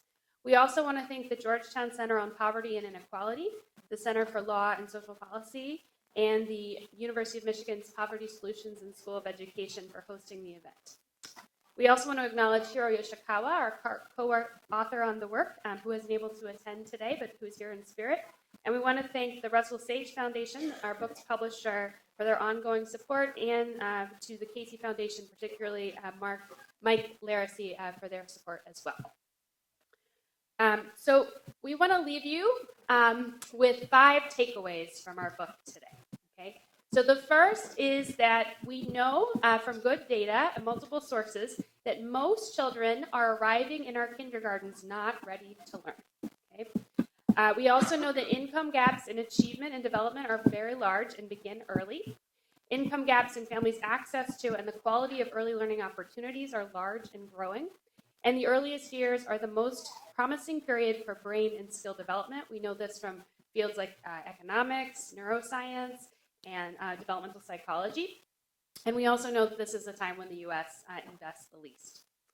Taryn Morrissey is going to present on our point 5, which is our plan for greater investments in a cohesive vision of high-quality early childhood interventions that can promote improved and more equitable development and give all children a level playing field to narrow the opportunity gap. So I'm going to start us off with some of these data that have helped move the conversation forward. So we'll start with the first day of kindergarten. So from multiple data sources, including work by Daphne Busuk and Scott Latham, we know that kindergarten teachers are telling us that on the very first day of kindergarten, about half of our children are entering with low skill levels in math and literacy. And the slide that we have up here today makes this a little bit more concrete. This is from the NHES data. And this shows you on skills that are widely recognizable by people in the community, by teachers, by parents, the kinds of gaps we're seeing by income. So the colored bars there range from their parents' education from less than high school up to a graduate or a professional degree. And on skills like recognizing all letters, counting to 20 or higher, we see skill gaps by income. Okay, so combining with the teacher data, this suggests we really have some work to do. And this stair-step function where kids at the bottom are being left behind is one you're going to see throughout our data and throughout our book. This is a familiar pattern. So we also know from work by Sean Reardon and others that the educational gaps by socioeconomic status we have are large and growing. So these are data from 1970 to 2010 for 13-year-olds. And there is some good news in these plots. They show you that kids at all income levels are showing you the 10th percentile, the 50th, and the 90th, that we have improved over time. But what's happened is that the top has really pulled away from everyone else. Over the last 15 to 20 years, the gap between the top and the middle has widened considerably. This isn't just a poverty story. This is really an opportunity gap at multiple levels story. And much of the gap that we'll eventually see after children have completed their K-12 education was actually in place on that first day of kindergarten. So from the beginning of their very start, the gap between advantaged and disadvantaged kids is over a standard deviation, and it will only widen slightly as they go through our K-12 system. On the positive side, we do have evidence that early interventions do make a difference, and they really can move the needle on closing these early gaps. So here we're illustrating one of those interventions, some evidence that we have dating back since the 1960s. This is for preschool. This is showing you all of the rigorous evaluations since the 1960s, and these are preschool attenders versus a comparison group, variously defined and across a lot of different kinds of programs of varying quality. We're seeing a boost in children's performance of about a third of a standard deviation relative to the control group. Some programs have done markedly better than that third of a standard deviation. So again, this is across a lot of different kinds of settings and populations. But for example, the Boston pre-K program, which is pulled out there on the end, is one where particular investments in quality have been made, and those are the template on which we base our recommendations for quality investments in preschool writ large. So we know we have large gaps. We know that educational interventions in the 0 to 5 space can make a difference, but the reality is that we invest very little in this time period. So we're showing you on this graph how much money we invest in kids once they turn 6 and are in kindergarten versus before they enter K-12 schooling. So in total, we spend about $14,000 on kids who are ages 6 to 7. We spend a fraction of that on kids 3 to 5 and very little on children who are 0 to 2. We spend about $5,500 on those children. But most of that goes to health and nutrition. So if you look at how much we're spending on the education of children from 0 to 5, it's about $1,300 per child, compared to in K-12 about $12,000 per child. And our lack of investment in our young families begins on the very first day children come home from the hospital. So very few, the minority of a minority of U.S. workers have access to paid leave, and for our low-income families, it's only 1 in 20. And the lack of investment also shows up when we look at the kinds of settings families are able to access by income. So being in non-parental care is a normative experience now for our young children. The majority of them have working parents. And when we look at the rates of enrollment for center-based care by income from 0 to 5, we again see that stair-step pattern where those with less means have less opportunity. And you can see, interestingly enough, that at age 3, about 32% of low-income children are in center-based care, versus at age 1, about 31% of our high-income children are in that kind of care setting. Right?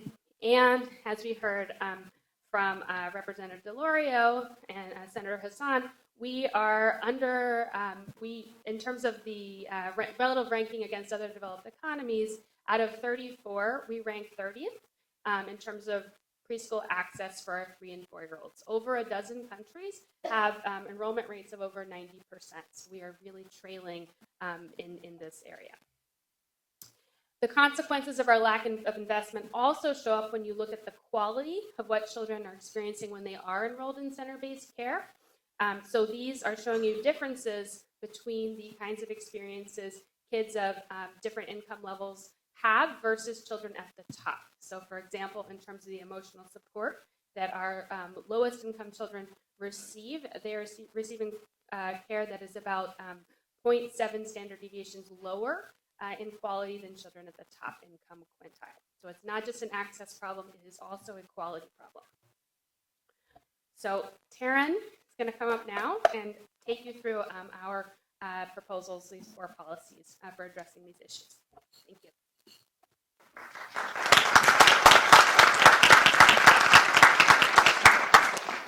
Good morning. I'm Taryn Morrissey. I'm at the School of Public Affairs at American University, and as Chris mentioned, I'll be talking through the plan that we describe in our book that we argue can narrow these, this opportunity gap and really narrow inequalities and social and economic inequalities in the short term, but also the long term. So our plan has 4 parts. First, as the dean described this morning, is paid parental leave as a social insurance system for for parents with young children. Second, a reliable guarantee of child care assistance so that all children can access high-quality settings and that are reliable and allow parents to get to work and continue working. Third, we propose aging down our public education system to start at age 3 as opposed to age 5 as it does now. And then 4, we reimagine Head Start to really focus on the most vulnerable children today and provide continuous services from birth or even before birth until school entry. So first, paid parental leave. We currently have the Family and Medical Leave Act, which, as Representative DeLauro mentioned, was championed by Senator Dodd back in 1993. That's our only existing federal program for leave, and it only provides job-protected unpaid leave for up to 12 weeks. Only 60% of workers are eligible for FMLA, and far fewer low-wage workers are eligible, and even when they are eligible, they're much less likely to be able to take unpaid leave. The birth of a child comes with quite a bit of expenses, and when you're operating under a tight budget, unpaid leave is even tougher. And so as a result, many workers, particularly low-wage workers, either only take very little time, like a few days, or they leave the workforce entirely. We have a few states that have established paid leave programs, California being the first in 2004, but this really just represents a patchwork across the nation. And we argue for a federal system that would guarantee families with working parents up to 12 to 16 weeks of partially paid leave, job protected at the birth of a child or adoption of a child. And both parents would be eligible for leave, importantly, and they could decide how to split leave. If the mother only takes leave, she would be eligible for up to 12 weeks, partially paid. If both parents take leave, they could be eligible for 16 weeks. And during this time, parents would get a percentage of their wages up to a maximum cap of about $1,000. And this is our proposal is quite similar to the family bill that Representative DeLauro has championed. We argue for a social insurance system based in the Social Security system for two reasons. One, it takes advantage of an existing infrastructure that is familiar to Americans and not stigmatized. And two, just like growing old, becoming a parent is a common experience that the vast majority of Americans do, and we should provide economic security during this time. When parents return to work, they require high-quality care and education. But as any parent knows, high-quality childcare is very, very hard to find, and even if you can find it, it's very expensive. On average, families with young children spend 11% of their incomes on childcare. Low-income families spend twice that, nearly a quarter of their income. And this is just out-of-pocket expenses. What they're spending this money on is largely of low or mediocre quality. A small fraction of families who are eligible for our existing subsidy system actually receive help. And our subsidy system is extremely complex. It's operated by the states. Rules vary quite a bit. The amount of reimbursement through subsidies varies, and enrollment recertification is complicated. Our existing tax credit is minimal, and it doesn't benefit low-income families who have no tax liability. So we propose child care assistance in two ways. First, direct financial assistance in the form of assurance subsidies to low and moderate working families, those earning about $60,000 or less for a family of four on a sliding income scale. So families make co-payments as a fraction of their income, and together the co-payments and the subsidies would actually amount to the dollars necessary to pay for high-quality care.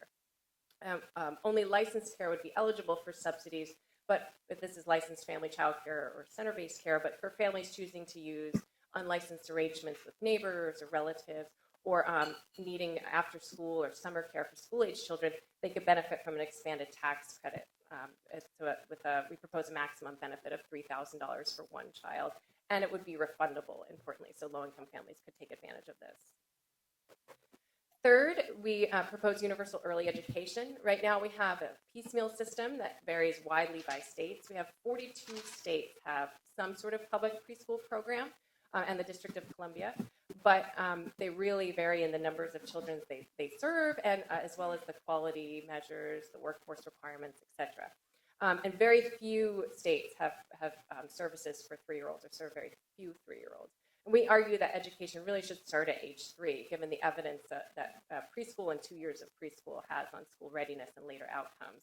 And we're not envisioning children sitting at desks at age 3. We're recommending developmentally appropriate curricula, developmentally appropriate and early childhood professional development, consistent and transparent quality standards and measurement.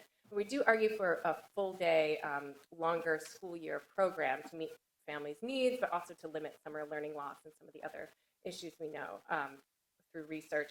And we envision services both school-based and community-based in alignment with K-3 education to really ensure seamless transitions as children age. And then finally, Head Start has been one of our most successful anti-poverty programs over the last 50 years, but unfortunately, it serves only a fraction of children eligible. So about 40% of poor 3- and 4-year-olds are in Head Start. About 4% of poor infants and toddlers are enrolled in early Head Start. Recent research also suggests that we can improve upon the foundation that Head Start has raised. And further, what happens in the context of universal preschool when we're serving 3- and 4-year-olds in the public education system? So we argue that Head Start can be aged down to target the most vulnerable children, which it has always done in its history, and now given the new research on brain development during the first 3 years, starting early is extremely important. Starting at birth or even prenatally with home visits, comprehensive services, with a combination of center-based early learning. And we define the most vulnerable as children in communities of concentrated poverty, where you can imagine all children in a specific community would be eligible, because even if that one child is not poor at a specific moment in time, chances are high that that child is poor at some point in his or her first 5 years. And then other children from poor families are facing other kinds of adversity, like interactions with the child welfare system or domestic violence would be eligible as well. Head Start centers could also serve as hubs to link families with other kinds of health and nutrition and social services, as well as professional development for child care providers in the community.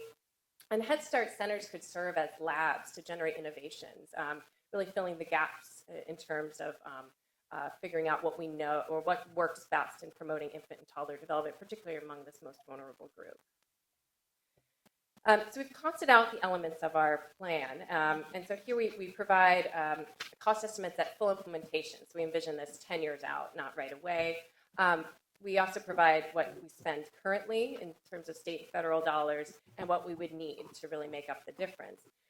So our plan together, we estimate would cost about $99 billion at full implementation. We currently spend about $29 billion in state and local funds. So that leaves a gap of about $70 billion. Now, of course, that's real money.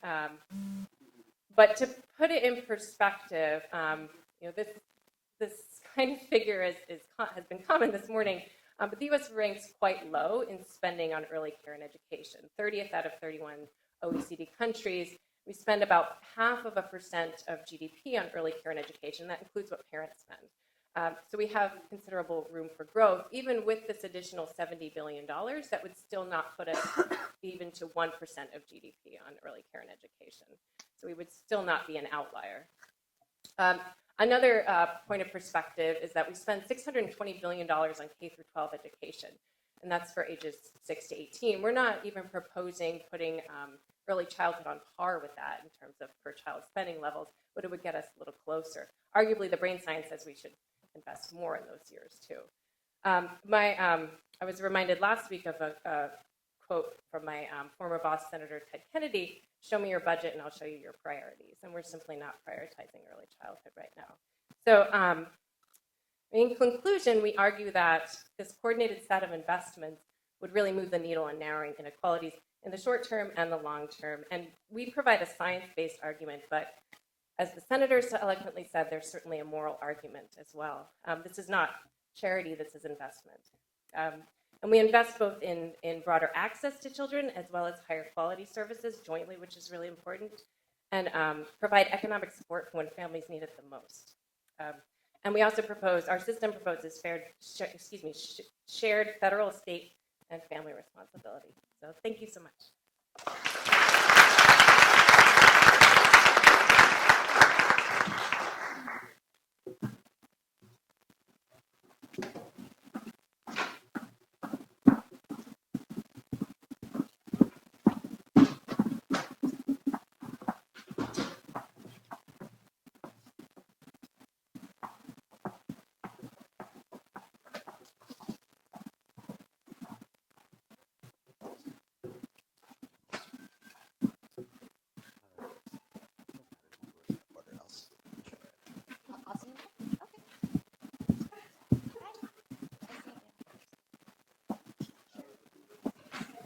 Yeah, that would be very useful. Yeah.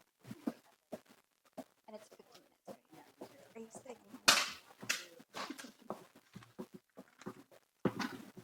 Just at the end. Just sitting in the top.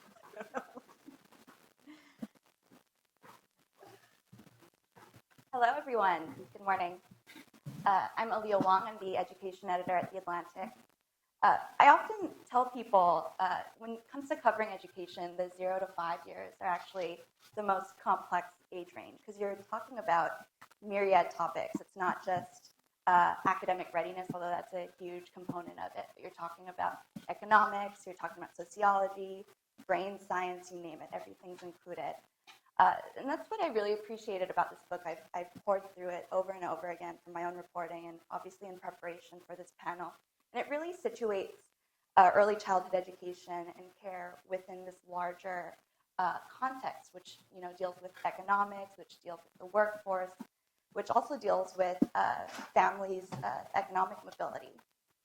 So without further ado, I'm going to go ahead and introduce the panelists, and I think each of them has a few minutes presentation prepared to sort of introduce their take on the book and the topics that it presents.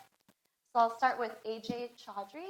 He is a senior fellow at New York University who conducts research on policies and programs that support children's well-being. He's also one of the authors of Cradle to Kindergarten. Do you want to go ahead? Yeah. Great. Well, you've heard a lot already this morning about what's in Cradle to Kindergarten, so I won't go to the trouble of repeating all of that. And we had really great comments this morning from the senator and representative. But I did want to sort of highlight one or two points that I hope we will take up in the cross conversation that we have on this panel. One of which is the inadequacy of investments, or scant investments, or paltry investments, whatever your thesaurus would term it, in young children's development and learning, and how much this actually hurts our economic growth and our competitiveness in the global economy. We're really not preparing half of our children to have a good chance to succeed and contribute.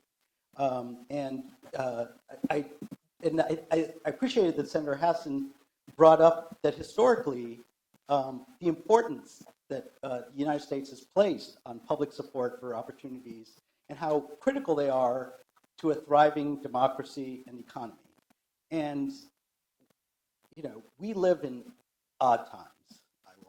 I will be the first to sort of admit, but it is not the case that at our core, as a nation, these issues haven't been front and center and something that we've been aware of. So there's a great analysis by professors Larry Katz and Claudia Golden that show that in the 19th and early part of the 20th century, the United States led the world by decades ahead of everyone else in making investments in universal public education for primary school and secondary school. And it actually contributed to the country we have today and the economy that we have today. And if there was ever a time, and it was in connection with the technological changes that were occurring that made education important. We live in those times again, but this time, instead of being first in the world, we really are last in the world in making those kind of investments. So, and then the only other point I'll make is that we do call for a major investment, $70 billion, but this is really small when you think about the investments that we currently make and that are being proposed for tax credits for the rich, or targeted or child care tax credits for which 70% of the benefit would come to families making over $100,000 a year. So I do want to say that we have historically placed an importance on these issues, and these issues are the same as they have been throughout our history. And so I do believe that it is within our character to consider making the types of investments that we need to retain and grow the economy that we have. And so I'll leave it at that. Thanks, AJ. Next to my right, we have Olivia Golden. She's the Executive Director of CLASP, an expert on child and family programs at the federal, state, and local level. Thank you very much. It's wonderful to be here with this extraordinary panel and after such extraordinary speakers. And speaking as the Executive Director of the Center for Law and Social Policy, we are thrilled to be able to co-sponsor. And at any book event, you should make sure everybody buys the book. So please buy this important and thoughtful book. One personal note, and then the comments I wanted to make. For me, one of the proudest moments of my professional career when I was Assistant Secretary for Children and Families at HHS was the creation of Early Head Start, and I see colleagues here who are part of that. And so it is wonderful to see the way a model, even if it's never expanded beyond 4% of children, can help us think about what comes next. So I want to start my remarks sort of where AJ ended, which is this is a book that was clearly written for one political context and came out in another, right? It's a thoughtful, detailed, extraordinarily carefully worked out plan that in a different context might have had a chance of moving towards enactment in at least the medium term, and now has a different role. But I want to start by saying two reasons that I think it's extremely important in this context as well. And the first one is the one really that AJ ended on. I think it actually matters a lot to frame for us, even in sort of bigger than a breadbox terms, how big an investment we need to make a difference. The book says $70 billion, 50 federal, 20 state. I actually think the book is so thoughtful and careful about identifying offsets that if you ask me, I'd say a little more than that. But in any case, whatever it is, $500 billion over 10 years, it's important to see that number for two reasons. One is it's way bigger than the important minute-to-minute, day-to-day victories that Representative DeLauro talked about, right? It is a victory to get $85 million in the child care block grant in the context of a threat of cuts. 95, did I say billion? I meant million. Yeah, sorry. Yes, that's, to get these tens of millions is a victory when what you're expecting is cuts, but it's a victory that barely, if typically most years doesn't let you keep up with inflation, right? Which is why we're serving fewer kids than we have for 15 years. So it's important to note that the fights people have about what to do within that context that can be very intense, or we about access, or we about quality, are shaped by the fact that we're making nowhere near sufficient investment. At the same time, it's important to compare that number, as AJ just did, to the multiple trillions that the tax packages being discussed would include in tax credits for the wealthy and corporations, because that helps us think about the important role of revenue. So that's number one. It's important to have a sense of scale. The second important theme that I took away from the book is the focus on early childhood investment mattering as a way of reducing inequality. Now, all the other arguments about why it matters are powerfully true and also made in the book. It matters for moral reasons. It matters because there's a return on investment when children grow up. It matters for children's education. It matters for parents' work. But the idea that our fundamental anxiety about our democracy and its growing inequality is fed every year we don't invest in young children because the wealthy are investing, that's actually quite a new framing. And I'm not a believer that any single framing ever works alone, but I think it's helpful to have that framework as we think about why we make this investment.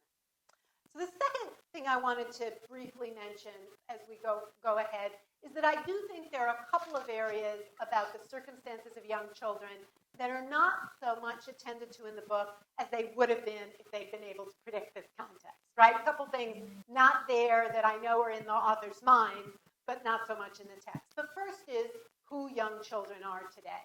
About half of young children are children of color. About a quarter of children are children with at least one immigrant parent. A third of low-income children have at least one immigrant parent. Those kids are particularly at risk today, and we need to pay attention to how we would reach them and how we would protect them from threats if we want to truly address inequality. And for immigrant kids, of course, the threats go far beyond difficulties in access to early childhood to deportation and detention of parents. AJ's been a leader in research on that area, to the incredible difficulties of their parents' work lives. Hero, another of the co-authors, has been a leader in that, to the chilling effect and damage that their families are experiencing that are holding them back from participating. So that's an area I'd highlight. And second, I just note that I suspect when the book was written, the idea that core investments in the safety net, like healthcare, which is centrally important for young children, was secure, so you could turn your attention to other things, felt right, and now, of course, we have to pay attention to that too. Last point that I wanted to toss out for us to talk about is an issue that I think is very challenging going forward, and I give the book a great deal of credit to wrestling with it. I don't think they solved it, but no one has. And that's the contribution of state variation to inequality. In order to make a difference to this generation of children, we have to figure out how Texas and Florida and the South and the Southwest, with growing populations of children, a very large share of this generation, and very low investment, how we're going to address those gaps. And the book wrestles with the idea of federal incentives, but, you know, there was 100% incentive in the expansion of Medicaid, and it didn't succeed.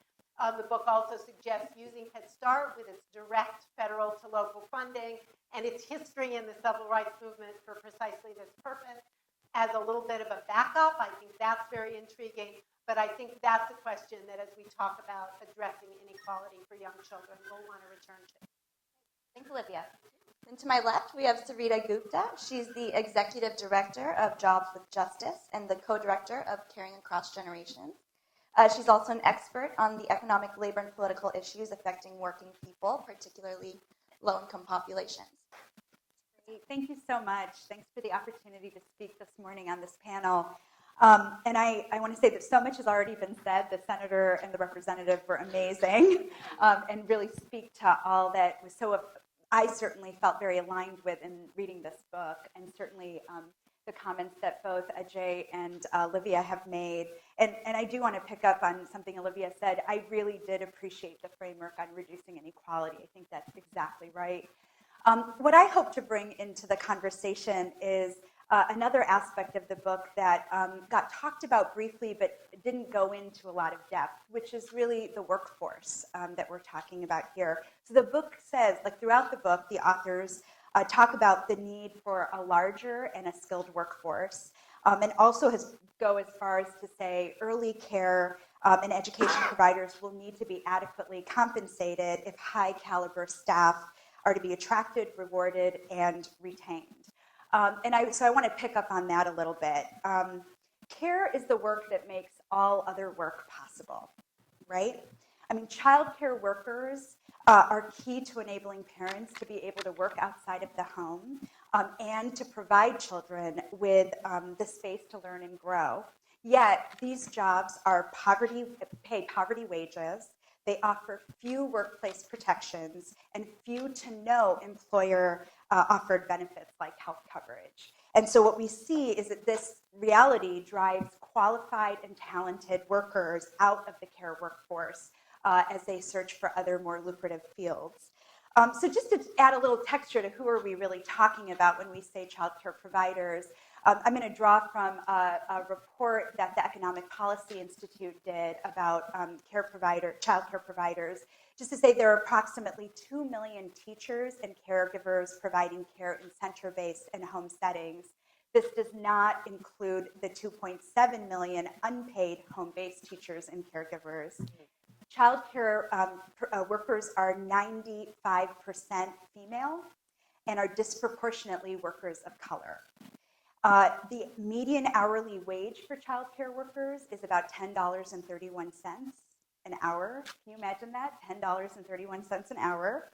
And child care workers rarely receive job-based benefits. So only 15% of child care workers receive health insurance from their job. And only about 9% of child care workers are covered by a pension plan at their job.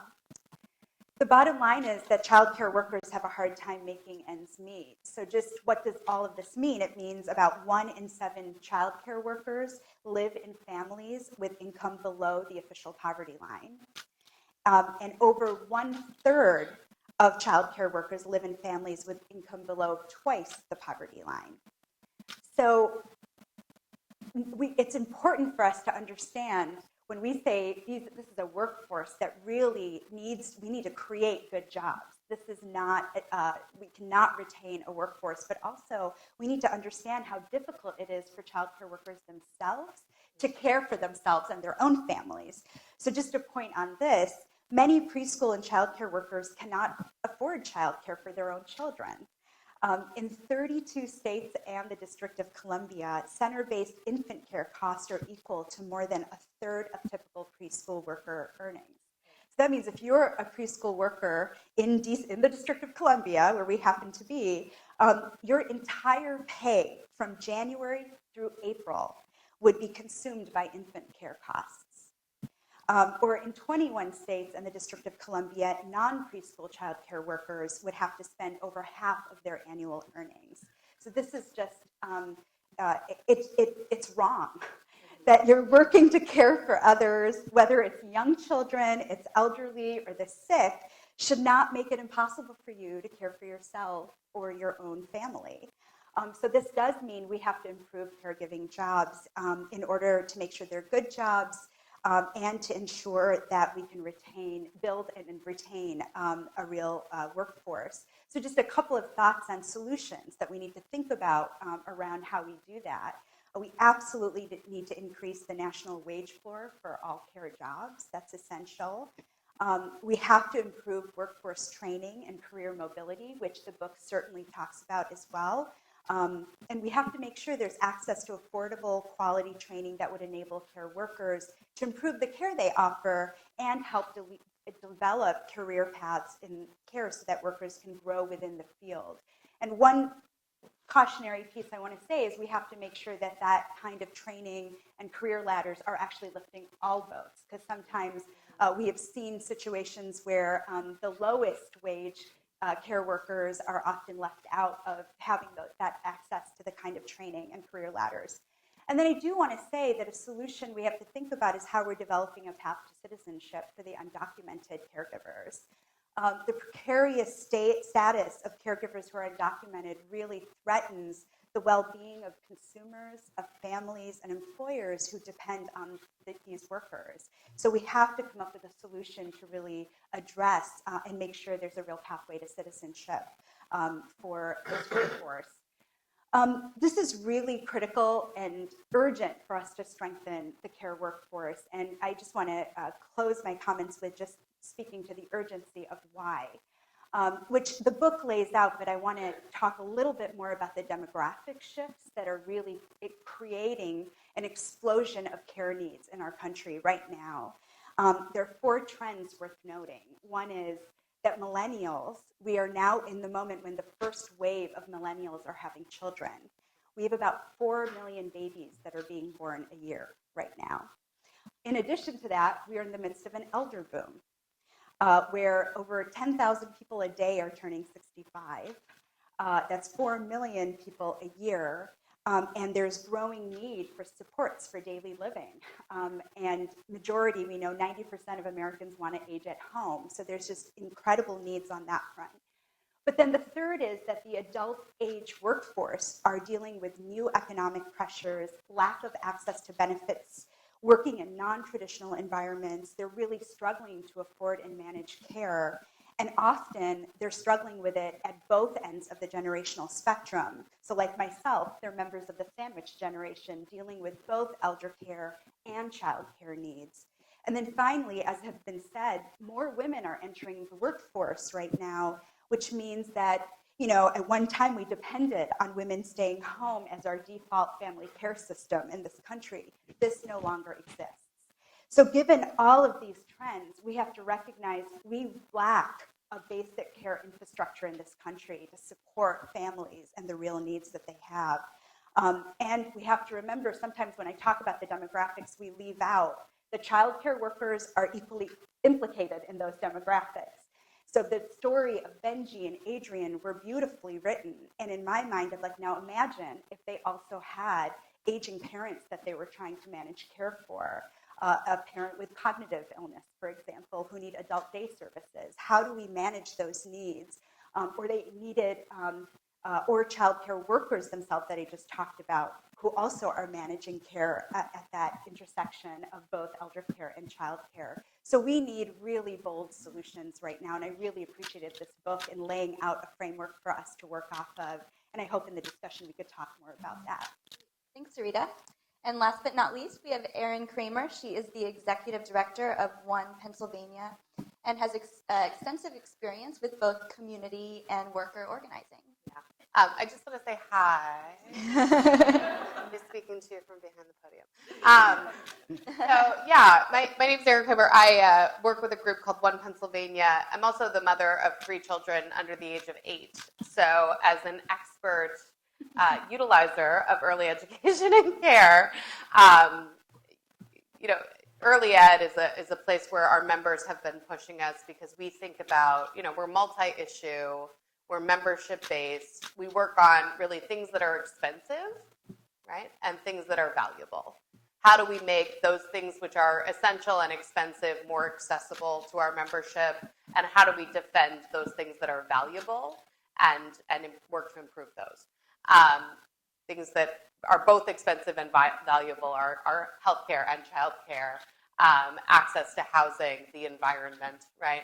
And I would say that early education, childcare generally is one of those places where, and elder care, there's a lot of folks working on it, childcare not so much. And so what we try to do is work with parents of young children and then align them with the educators and the center directors to make sure that we're all advocating together for a shared solution. Because so often, one leg of that stool will inch up or the other, and it just gets a little tenuous. So, in Pittsburgh, where we do most of this work, we've got parents along with the NACI affiliate, along with the teachers union, along with center directors and home care, child care providers, all kind of sitting at a task force to think about how do we increase access to affordable education at the earliest years. I will say, like, our members are never going to read this book, with all respect to the authors. But one thing that we do is our members value, we value adult education, right? Because they may not know, our members may not have in their brains the grasp, but they really do know in their bones the truth of this book, right? That their kids, that their grandkids, that their nieces and nephews are not getting the start that they need. Like, we know that, right? We love the book, and the book is going to do a lot, and it's going to do a lot for our legislators, and it's going to do a lot to help write good policy. But our parents know that, and the educators know that, right? And what we're striving to do is, we're right on the need for an increased investment in early education. If being correct actually made things happen, I think we'd have a different country right now. Like, when we have to march for science, it's not enough to just be right. We also have to be powerful, right? And so what our members do is they show up and they are incredibly powerful. They are mothers, they are fathers, they are aunties, and they are standing up and saying, like, my kid, your kid, all our kids deserve access to loving, culturally appropriate, responsive curriculum that I can afford and that allows me to go to work and know that my kid is safe, right? And that my kid's not going to get suspended from pre-K, right? Because they have an attitude, right? Like, we're actually, it's, I'm trying to use all my nice words, but it is messed up, right? It is messed up that we have to talk about a moratorium on pre-K to 5th grade suspensions, right? And it starts so early, right? It starts so early, whether or not kids are worthy of an education, worthy of an investment, worthy of sitting in that classroom. And what we would say is all our kids are brilliant geniuses, right? The women and some men who take care of them are saints, and they should be honored, they should be lifted up, they should be paid, right? They should have access to their own needs. But the legislators that we work with so often, the policymakers that we work with so often, have never cared for a child, right? Not really. Changed a diaper, right? Or made a bottle, or tried to put a baby down to sleep, right? Have never, don't understand that that's work. So that's the first thing, is educators being able to impress upon legislators that this is work. Parents being able to explain to legislators, what does that daycare dash look like, right? What does that 5 to 6 o'clock hour actually feel like? Has anybody ever done it? Any in the room ever done it? Right? And the stress of that, or if you're in Head Start, what does 2:30 feel like? Right? If you don't have predictive scheduling, what does childcare feel like? If you're doing a clopen, right, where you're closing and opening, what does that feel like to get your kid home? What does it feel like to not be able to afford diapers? So you know your kid needs change, but you only have so many diapers. What is the stress of that like? Those are powerful stories, and we need to tell those stories in the halls of power, right? Because we are right, but we are also powerful, and we got to combine those two things. So we're excited to be here. Thanks so much, Erin. Yep. Speaker after speaker today has reiterated just how much the U.S. lags behind other developed countries when it comes to investment in children. So before we start talking about sort of the current landscape, I'm curious, maybe you can answer this, AJ, as to what are the sort of big historical factors that help explain why we lag so far behind these other countries? Great. So again, given that we did this for primary schooling and secondary schooling, what is the difference that is occurring in these early years? I think there's at least two things that sort of come to mind, and I'm curious what the other speakers will say. One is there's this disagreement within the sort of, or this tension within the sort of American political culture around the early years and whether that responsibility is similar to the responsibility that exists around public education. And what we're saying in the book is very clear that children are both ready to learn, able to learn, and that it makes a difference for their long-term learning if they get an early education. So there really shouldn't be a difference. But there is this difference between that and who takes responsibility for that, and whether that's a family responsibility or a public responsibility. And the fact that we haven't resolved that tension, despite the facts that for 2 generations now, parents have been working, and the science has shown us the importance of the early years. We have not yet come to that sort of realization. I think the second is that in Europe and other places that were actually behind us before the end of World War II, made huge advances in the post-war era to build primary and secondary education similar to ours. They, at the same time, made major advances in public higher education and early education simultaneously. They recognized at the time that they were building their systems the importance of early education. So by the 1990s, many of the countries on that chart that you saw that served 90% of their 3- and 4-year-olds were doing it as early as the 1990s. So they have a whole generational lead when it comes to that aspect of human capital development that we have not yet caught up to. But I see Olivia nodding, so I'd add a couple things. So I do think that our historical mixed feelings as a country about public responsibility and family responsibility for children are central. I mean, I've been doing this work now for close to 40 years, and it's always been very striking how many people still say. Somebody said to me the other day at that Brookings event that Congresswoman DeLauro talked about, why do people have children if they can't afford to pay for childcare, right? So we have a historical perspective about the family's responsibility, where many other countries, partly because they're worried people will stop having kids, right? They've experienced wars that have decimated a generation. They're afraid that that they understand a little bit more from their history that people who are raising kids are doing it. It's helping all of us. I mean, I don't have children. I'm in that generation that is one of these days going to get old, and I'm very grateful to all of you who've raised kids who are going to be there to be in the nursing home, take care of them. So I think the perspective on responsibility is one thing. A second thing I think is, for whatever reasons, deep divisions in this country about government, the role of government in general. I mean, we're also at the end of the list on universal health care, right? And we may have just gotten there, but we are still having a debate about whether government inevitably messes things up. And then the third piece, which I mentioned in my remarks, but I want to highlight again, which is more current, is that children are very demographically different from older generations in the U.S. today. Children are about half children of color. My generation, the baby boom generation, is much, much less diverse. And so even though there are some people who, as Sarita describes, are themselves a sandwich, many of the people voting on these things don't have young kids at home anymore, right? The 50 and older voters don't have young kids at home.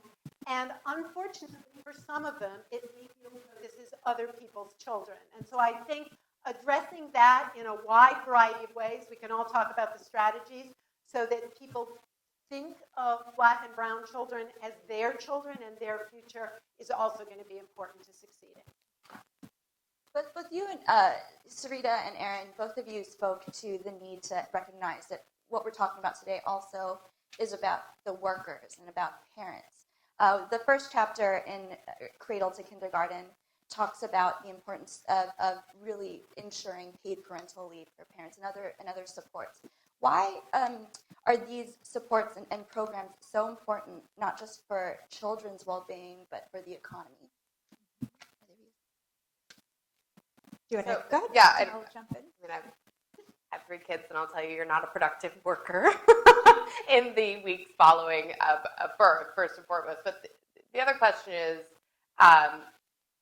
do women who have family obligations and have a physical impact of having a child, or workers generally who have to take a break to take care of their family, do they have at the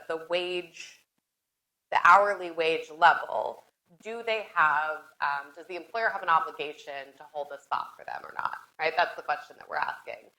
If employers consider any one of those wage earners interchangeable, then they see no obligation, right? So you work the counter, right? You're the person who opens the door. You're the person who cleans these beds. You are interchangeable with you, with you, with you. So that's the one question. Do employers have any obligation to their employees, right? And then the other question is, do employees feel any obligation to their work, right? Is it a career? Is it a vocation? Or is it just a wage that I'm going to earn and, maybe I have no future in this job? And if we create family leave insurance, what we're saying is that you should be able to have a career and not just be a piece of a creation of capital, right? So like I exist as a person in this job versus I create capital for this system. And that's the question. That's like the fundamental question that we're asking. And I think right now we have a system where you just exist to create capital in a system as opposed to existing as a full human being. It also speaks to this question of why doesn't early education get valued in our public education system? Like, what's the point of our public education system? Is it just workforce development? Or is it actually about creating full human beings and giving them every possible opportunity? If it's just workforce development, then frankly, 40% of people not getting full human development is probably okay because we're just going to put them in low-wage jobs where they don't matter to us anyway, right? That's the question that we have to ask ourselves. And if we're asking ourselves that question, then we got to change everything. So I would just say what we've found is, and I think Representative DeLauro said this really well, paid parental leave, child care assistance, this idea of universal pre-K, and a reimagined Head Start are all opportunities or paths to ensure that more working families, more poor and low-income families are able to get a job and keep a job. And that is essential to making our economy work.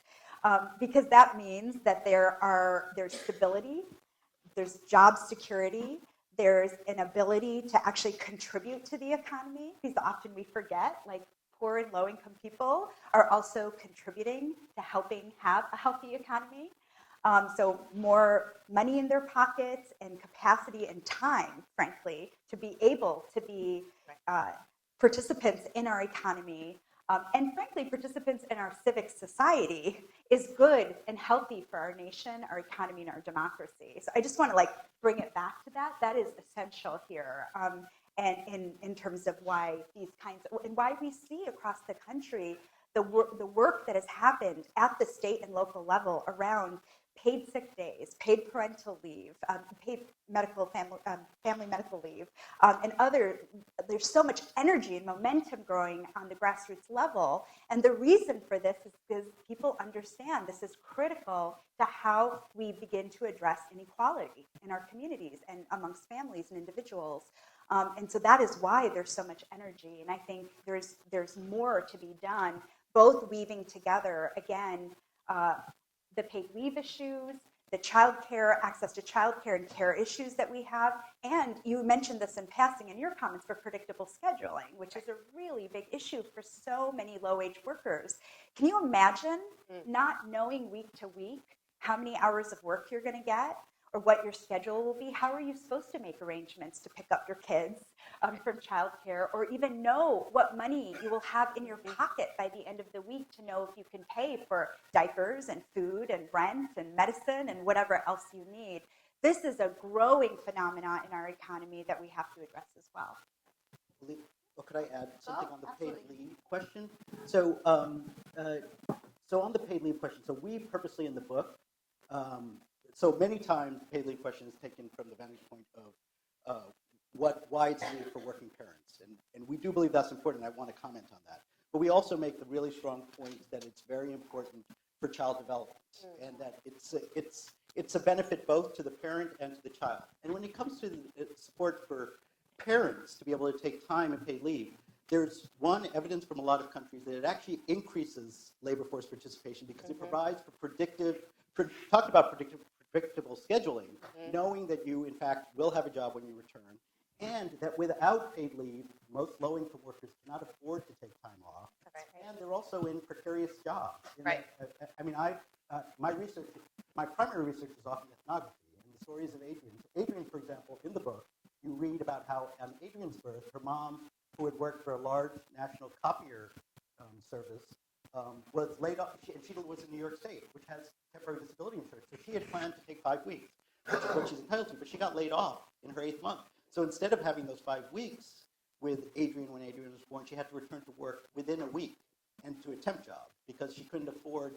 She could afford to do it if she had TDI, but she couldn't do it if she didn't. And that story has been repeated to me over 20 years of this work, over and over. Not that, but that it's extremely precarious, and having a child or being born, those are big deals. I mean, I don't know if we need to sort of make that clear, but they require huge adjustments for families, and sort of saying let's pay 12 weeks to be able to support that is just important developmentally for both workers and for kids. Right. Still stays with me. In some of the European countries where they have paid family leave, people would say the research that supports it all comes out of the United States. So why is that doing it? Good job. That's true. But I would just underline your point that there are two rationales here. There's how central this is for baby's development and how central it is for parent success, and actually a third one for the economy as a whole. And I said earlier that I'm a pragmatist about which rationale will work. If you'd asked me 30 years ago, I was actually sure, I believed the U.S. would have paid family leave much sooner, and I thought it would be the infant development rationale. Now, as that energy is spreading, it is around a women's economic justice energy. And I think whatever it is, we should take it. Exactly. It has those two payoffs at once. That's right. Let's talk about the children that we're really targeting here. I think oftentimes when states think about expanding access to early childhood education and care, they think in really financially constrained terms. We only have so much money. Let's really focus and zoom in on the most vulnerable populations. One of the arguments that the book makes is that it's really important to provide these services universally. Can any of you speak to that? I'm happy to start because we talk a lot about it in the book. One, we really do paint the inequality argument as not an issue around poverty and low-income families only. That the cost of high-quality early education is a very high cost, and the inability to purchase it extends well into the middle and upper middle class. So, and at some point there's a tipping point, especially when it comes to education, and we really treat the education of 4-year-olds and 3-year-olds the same as we would treat the education of 7- and 8-year-olds. And unless we're willing to consider targeting, again, it takes a while to get there. So there are ways that you can roll things out so that you prioritize within a universal framework. But we really think that if you looked at the graphs that Chris presented, there is very little difference on most of those graphs between the group that's, quote, 200 to 400% of poverty, or maybe between 50 and 100,000, and the groups between 0 and 50,000. So inability to access and experience high-quality environments is one that extends across the groups. We also, at the same point, say there are needs, much deeper needs, and so you need a combination of things that are both universal, targeted within universal, say working parents with higher benefits to lower-income parents, and then very targeted, like the way that we envision sort of children who face the greatest disadvantage and need the most support. And it really is a combination of those. This either or, it really doesn't work. But I mean, your point about states is this is one of the things that Olivia raised about geographic inequalities that exist and will probably continue to exist and may grow if states and localities are the sole addressers of these issues, because that becomes a coalition of the willing and a coalition of what's possible. And states are extremely fiscally constrained and are forced to think very incrementally. So that's the reason that we only have preschool for 4-year-olds in many places, because they say, okay, what's the one age group we can do? Or you have it very targeted, or you have it very cheap.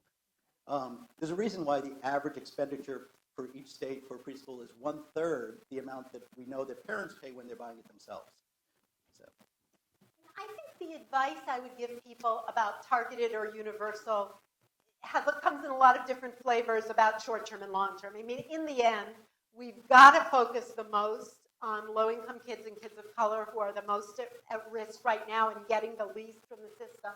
And if it's, the book makes the case that for equity reasons, we need to go higher, and we also sometimes, for political reasons, can benefit by going higher, though not always.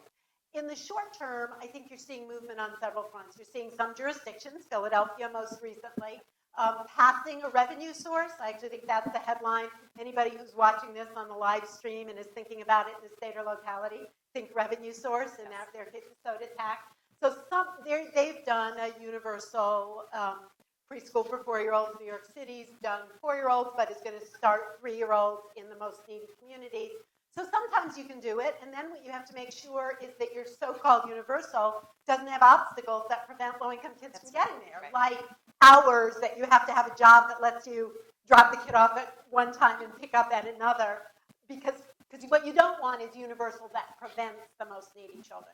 On the other hand, I think there are a lot of times when investing in the lowest income is what you're doing in the short run, when you're trying to prevent cuts to the child care block grant, you're trying to expand it just a little, you're trying to add to Head Start. So I think it's like a jigsaw puzzle where you have the vision of the whole piece and you're trying to put in the parts along the way as you can.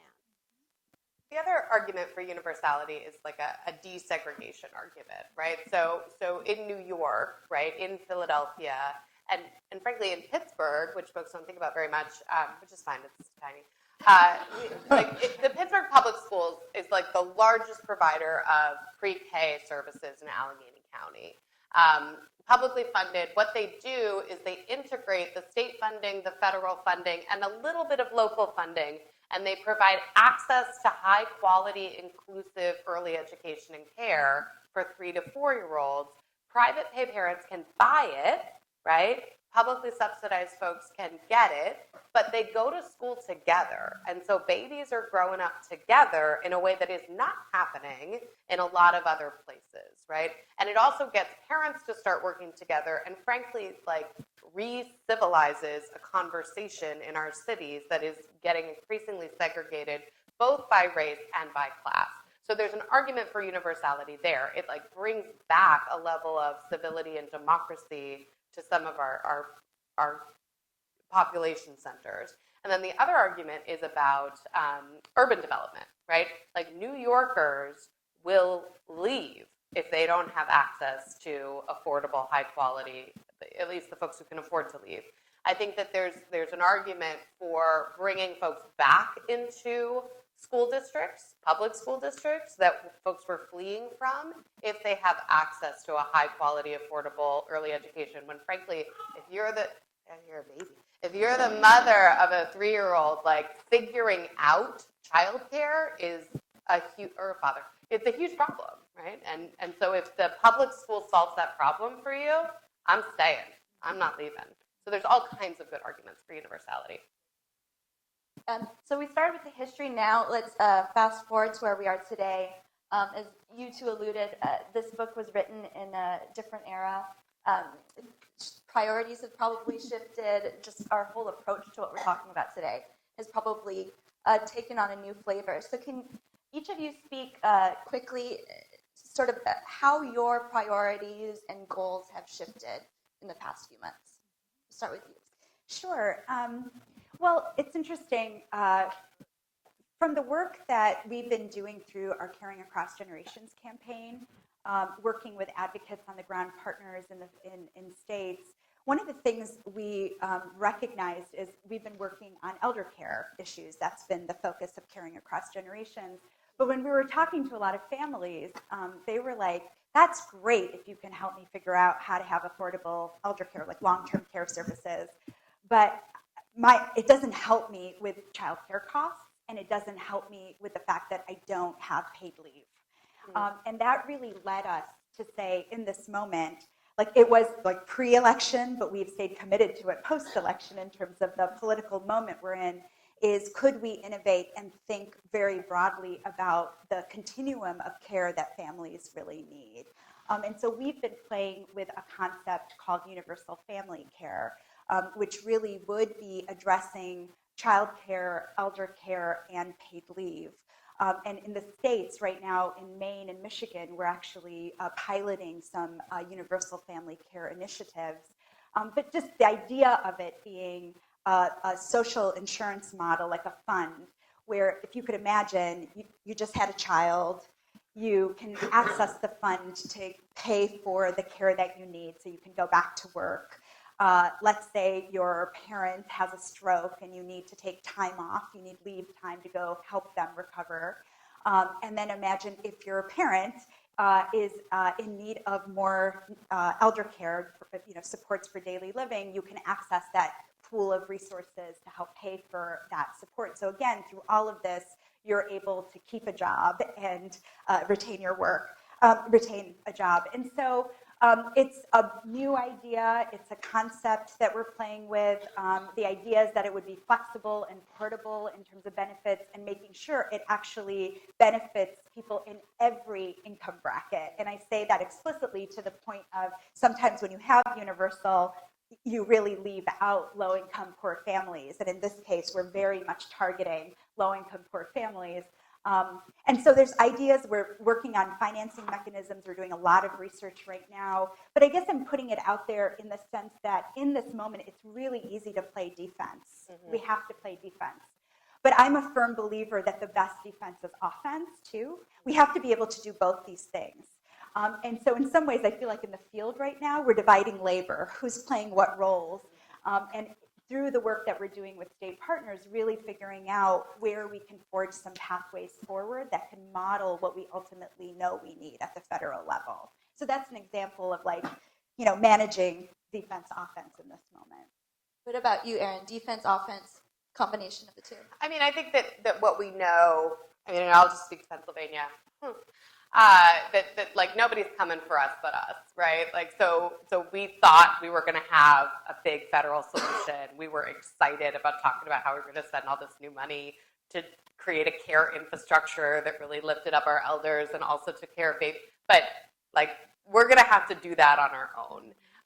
And we also know that we need to go into those regions where we frankly haven't been funded to go, and we have to go whether we're funded to go organize there or not. So our sisters and brothers up in Erie, Pennsylvania, that had, just politically a 20-point swing from Obama to Trump, like nobody was talking to them about how my kids are your kids and they're all our kids and we got to stand up together. And, money for jobs, money for education, tax breaks can wait for corporations, right? We have a better way to say that in a chant. But, how do we get to Erie? How do we get to Allentown? How do we get to, we need to get out into these kind of post-industrial cities, towns that, don't have a better plan and are voting from fear and thinking that there's a smaller pie, and we have to create a different vision for what's possible. And then we got to win some elections. So that's the next thing to do. So I would say four things, starting with fighting back. Hannah, will you raise your hand? Hannah Matthews, who is our Director of Child Care and Early Education, and an extraordinary figure. So fighting back against the attacks on health, which is central to young children, as well as in the budget. And what I want to note is kind of the opposite side of the coin of what Sarita said. Having a vision can help you with defense, but having people really angry on defense can help you with offense. Absolutely. And I think we've seen that. That's right. It's going to put us in a better position in the future to have thousands, hundreds of thousands of people in the streets, in Congressmen's offices. And so I would say that for those of you in the States, and I'm sure Erin and Hannah already have talked about this, but part of fighting back and the healthcare so far success has been telling state stories at the national level. Yeah. So before anybody gives up and says we're going to have to do this on our own in our states, one of the key pieces is telling the stories and bringing them here. So that's number one. We have redoubled in our picture of what we're fighting back on. Our perspective at class is that the threats to low-income people are greater than they've been in our 50-year history, not only because of the threats to programs, but because of the threats to people of color and to immigrants and their families. So we're really concentrating, and in this arena, on young children of immigrants. Partly I wanted Hannah to raise her hand because she, with other colleagues, are starting to work on documenting what's happening to young children now, chilling effects, lack of, being able to get access to basic health. Third, on the positive side, I would say that both at the federal and the state level, this is really focusing us on thinking about revenue. And of course, at the federal level, we're really fighting back on the tax plan. But in the states, where you have partnerships with groups like Sarita's, Center for Community Change, others, where we're trying to engage early childhood groups and expertise with people who are fighting for a new revenue source in those states, because that's what you've got to do this. And the final thing, which I've been thinking about in other contexts, but the book made me think about it in this one, we've been thinking a lot about litigation. We're the Center for Law and Social Policy, but we don't do litigation anymore. I'm not a lawyer, but we have lots of partners who do. Some of the fighting back is obviously, over the coming years, going to be people bringing suits. And the inequality frame is really helpful for that, because it's not against the law to not do things that you ought to do as a government, but doing things that play out in deeply disparate ways sometimes can be. And so we're in the process of conversations about where and how that could be a piece of the strategy. So I'll just quickly add a few things as we're thinking about it, having written the book, is, obviously not obviously, but we really have reframed to what can be done at the state and local level in our dissemination and in our communication. And that's actually been encouraging in some ways. I made a trip to California and talked to several people. So there's places that are interested in doing aspects of this. And so part of it is proof of concept in some ways. And just in the way that sort of Massachusetts in 2006 created what in some ways became a blueprint for the ACA, whether their governor wanted to admit that or not. There are opportunities to build things that would sort of link. Because a key part of our plan is that you have to make investments across these domains. That any one investment just doing pre-K is not enough. And so we're having those conversations, and I think that's helpful. And I will point out, I appreciated Olivia raising the point about the soda tax in Philadelphia, but where this has been, there's also a democratic will for this, as Aaron probably can comment on it. It polls really highly in any poll on sort of important issues facing the country or a locality. In every place it's ever been put on the referendum, expansion has passed, even when it's been put up on the referendum to, at least in recent years, even when it's been put on the referendum for a tax increase to support it. So Denver did a tax increase to support it. San Antonio did a tax increase to support it. And tax limitations are usually the things that win in state and local referendums. So it's key that on this issue, and these have not been close votes. Ohio, I think, passed it recently, and Ohio's not a place that spends easily. So we see that there's a strong support there. So I think and I do think that there is an opportunity to change the conversation here in Washington too. I mean, to be honest with you, the place where we've gotten a lot of interest from the media around our book is in response to the child care tax credit proposals. And Taryn and I, as we've talked to sort of media on these issues, we constantly try to shift the frame to sort of say, not only is this misdirected, but there are better ideas out there for how you can support low-income families and middle-income families, and the high cost of care even for families who may be doing pretty well. Right. Well, let's open it up to the audience if anyone has questions. Hello. Thank you for presentations today. It's very interesting. In the book's proposal to reimagine Head Start and make it have it serve infants and toddlers, is it proposing that the program would serve only infants and toddlers and no longer 3s and 4s? And if so, why that change, and why not build the state universal pre-K around existing Head Starts for 3 and 4s? So this is probably the place in the book of all the chapters where the context shifted quite a bit for us. In that we're very clear in the writing that we believe that that's the shift towards making the primary focus on younger children would be in the context of significant widespread expansion of preschool, not a shift that would occur one state at a time in different places. And we do say that if such a shift did not occur, we believe that Head Start should begin a birth to school age focus writ large, not just in isolated opportunities. And we make that argument for a few reasons. One, we think that the resources for Head Start should remain in place to serve the most disadvantaged and not become just subsumed within a larger system of preschool, and that a Head Start today really does need to begin before 3. That if you go back to sort of Head Start's mission in providing equity opportunities for those who face the greatest disadvantage, it's a lot harder. We know that you have to start earlier, and that the most disadvantaged often face their most adverse circumstances in the earliest years, and more of the resources need to go there.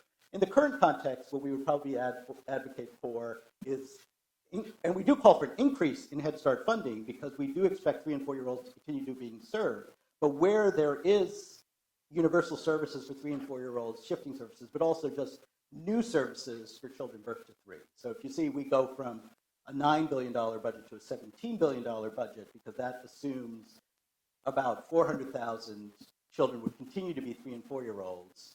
Because even under our model for universal preschool, we couldn't mandate it. At least we didn't think under the Roberts decision in the ACA that you could mandate that every state do it. So we expected that in any state that didn't do universal preschool, they would continue to serve as many 3 and 4-year-olds as they do now. Thank you.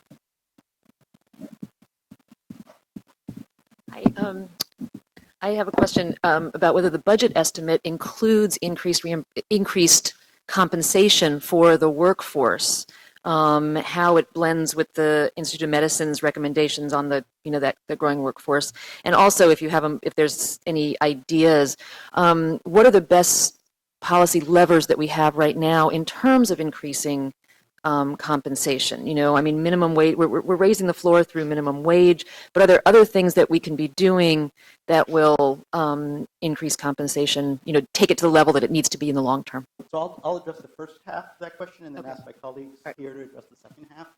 So in the book, what we do is we both have implicit and explicit ways that we address the workforce issue. And we're very, in the quote that Sarita provided, we're very clear that making this plan work and making it be both about access and quality will require, the biggest step to doing that is improving the compensation and capacity of the workforce. And it's also the most challenging. And the implicit way we do it is we make sure that the 2 levers there, or 3 levers, provide adequate funding to support the provision of high quality care. So for example, in the child care system, we call for, we set rates nationally that would support the provision of high quality care with local ability to adjust from there, as opposed to sort of saying you have a limited pot, you got to spread it as much as you can, so set your reimbursement rates to whatever level you want because you're not going to be able to serve anyone anyways. So as opposed to sort of what we spend now, which might be about $5,000 to $6,000 on children 0 to 5, we would be spending $9,000 to $10,000 in the idea that would support high quality. We also provide a quality fund of $3 billion of our expansion that would support provisions that would raise high quality, including coaching and mentoring and other supports that might raise quality. We do the same thing on the preschool side, so the preschool costs are calculated on being on par with K to 3 costs, and the teachers would have to be paid on par with K to 3 teachers. And we also we have principles in there that across these 3 service systems, if there are 3 service systems of Head Start, child care, and preschool, there must be parity so that we're not sort of constantly having a race to the bottom where we're drawing teachers from one to the other system so that the lowest one gets the last teacher hired. But why don't I talk a little bit about? Yeah, I'll just add a couple more. You're absolutely right that the minimum wage campaigns have been really about establishing a higher wage floor. So the Fight for 15 that started off with fast food workers, but quickly did go to home care workers and a much broader set of workers in low-wage sectors of the economy is one avenue through which that's happening. The second is what Ajay just talked about, reimbursement rates, like making sure that, because that is another lever, to ensure that the reimbursement rates are high enough that you can actually make the case for raising wages. And actually, in the state of Maine, we saw that play out with a home care workforce, home-based setting, where they did, in fact, put a ballot on, they moved legislation, it's called the Keep Me Home legislation in Maine, but they were, in fact, able to increase reimbursement rates that made it possible to increase the wages of the workforce. The third is, I think this is an area where there's a lot of innovation happening right now. I'll just share, as Jobs of Justice, the work we do is looking at how we better the lives of workers, both wages and benefits, and the ability to actually have a voice and negotiate for better wages and working conditions. So we've been also experimenting with things like, do you establish a trust fund? So I talked about the universal family care in Maine. One of the things we're trying to do there is establishment of a trust fund where stakeholders, multi-stakeholders, are around the table to help think about the disbursement of resources to make a system work, which would include the workforce around the table talking about and being able to negotiate around their wages and other compensation needs. And so we're experimenting with it in Maine, but we've tried things like in Connecticut. Last year we did what was called a low-wage employer fee, where we said if there were low-wage employers in the state with over 500 employees, could you actually extract a fee from them, not tax them, but extract a fee from them that would go into a trust fund that actually creates needs for those low-wage workers, which, not surprisingly, all low-wage workers said, we need money for childcare. So how do you then, again, bring multi-stakeholders together to figure out how you disperse the fund? So there's ideas like that that are in motion right now where we're looking at different levers as well. And there's definitely work being done by groups like the National Domestic Workers Alliance and others who are also looking at this from the framework as this care sector is only going to grow. And if it's going to grow, what's the relationship in addition to what kind of policies we need to move through government, but what's the relationship to businesses that are actually building these models out right now? And how do we influence and talk about compensation? So a best example of that was the work Domestic Workers Alliance did with Care.com to really push for them to raise wages for the workforce on their platform, and then educate both consumers of care and the workforce around why, consumers of care around why and how they can make that happen and why that's so essential. Please. The only thing I would add is, again, this interplay between where we are now and where we want to be. Because right now, we're at a point where in many places there's a big risk of getting dramatically worse, right? Of centers closing, of sharp cuts. Even though the law Congress passed in a bipartisan way in 2014 has a framework that says, this is central, the crunch of dollars is posing a lot of risks right now. So if you want for people in states and in local communities, again, telling the stories, raising up so that, there's both trying to prevent damage, which is really important to do, and then there's tracking and telling the story of exactly what is happening so that it helps you get to a really different vision as opposed to setting you so off track you can't get back on. I would also just say, you can't leave the directors out of this conversation. So it's not, the fight for 15 at McDonald's, it's clear, right? The boss has the money, let's go get it. The centers are not, there's no $1 billion, target at the top of this thing. And often center directors, especially small centers, are women-owned, Black-owned, usually providers in different areas, Black and Brown-owned, usually just really good teachers who love their job, and then get a couple of other teachers, so it's actually a small business development plan. If you want to talk to folks that you might not normally talk to, think about the economic investment in small business owners, right? Women owners, Black and Brown women who are owning their businesses, running that, a lot of these women don't pay themselves. Right, are going themselves without a paycheck for months so that they can pay their staff, or so that they can retain their staff, so they can send their staff to training. So I think that we have to go together. And then the other side of that is often, folks are like, well, the pie's only so big, so we can pay the childcare workers more, or we can increase the subsidies, then we're going to have less spots on the carpet. Like, you don't want your kids to get left out. Like, so they'll play the babies against the teachers, against the center directors, and we got to say, like, nope, none of that. We're not doing that. Like, we're all going to go together to your bank and get enough money out to make sure that there's enough seats on the carpet, that the teachers get taken care of, and that the center directors can actually run the center and not have to sub in and teach a class, which is what they're doing now. Any other questions from the audience? Great. Well, let's give our panelists a round of applause.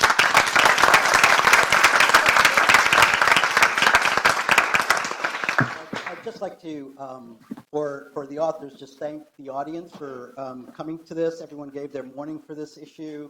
I know that many of the people in this room work on these issues, so I know that we're in some ways preaching to the choir. But following on sort of what Representative DeLauro said, it's not what we say here that matters, it's what we do when we leave here. And so I hope that we build a continuing growing conversation on these issues, because this is a long haul issue that we really need to keep our attention on to.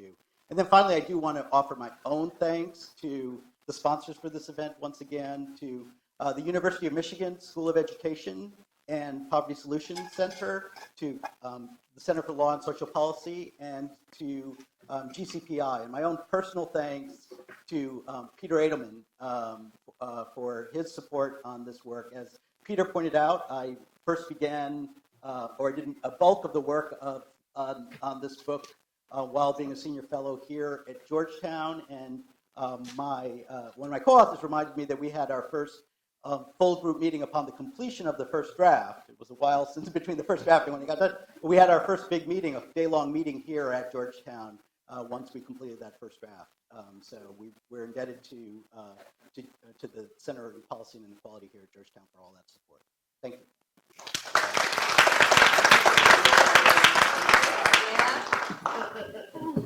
Terry, can we get the two of them in here? Went by so quick. That was great. Thank you.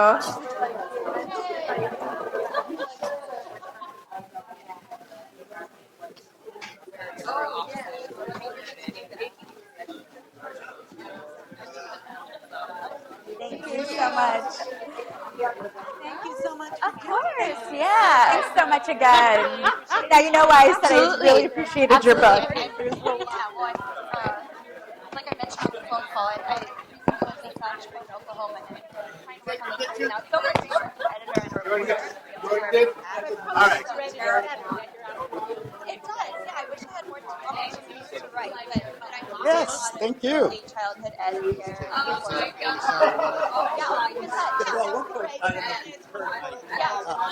Yeah, great. Thanks so much. Thank you.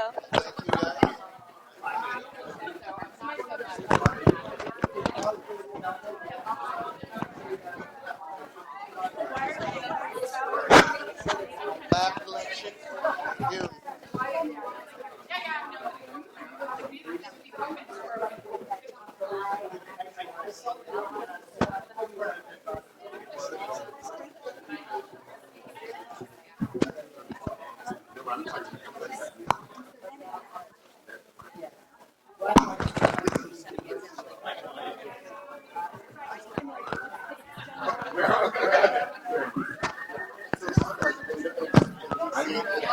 Yes, I should say. Yeah. Well, but anyway, no, I don't want to. Yeah, okay. Which are most of them.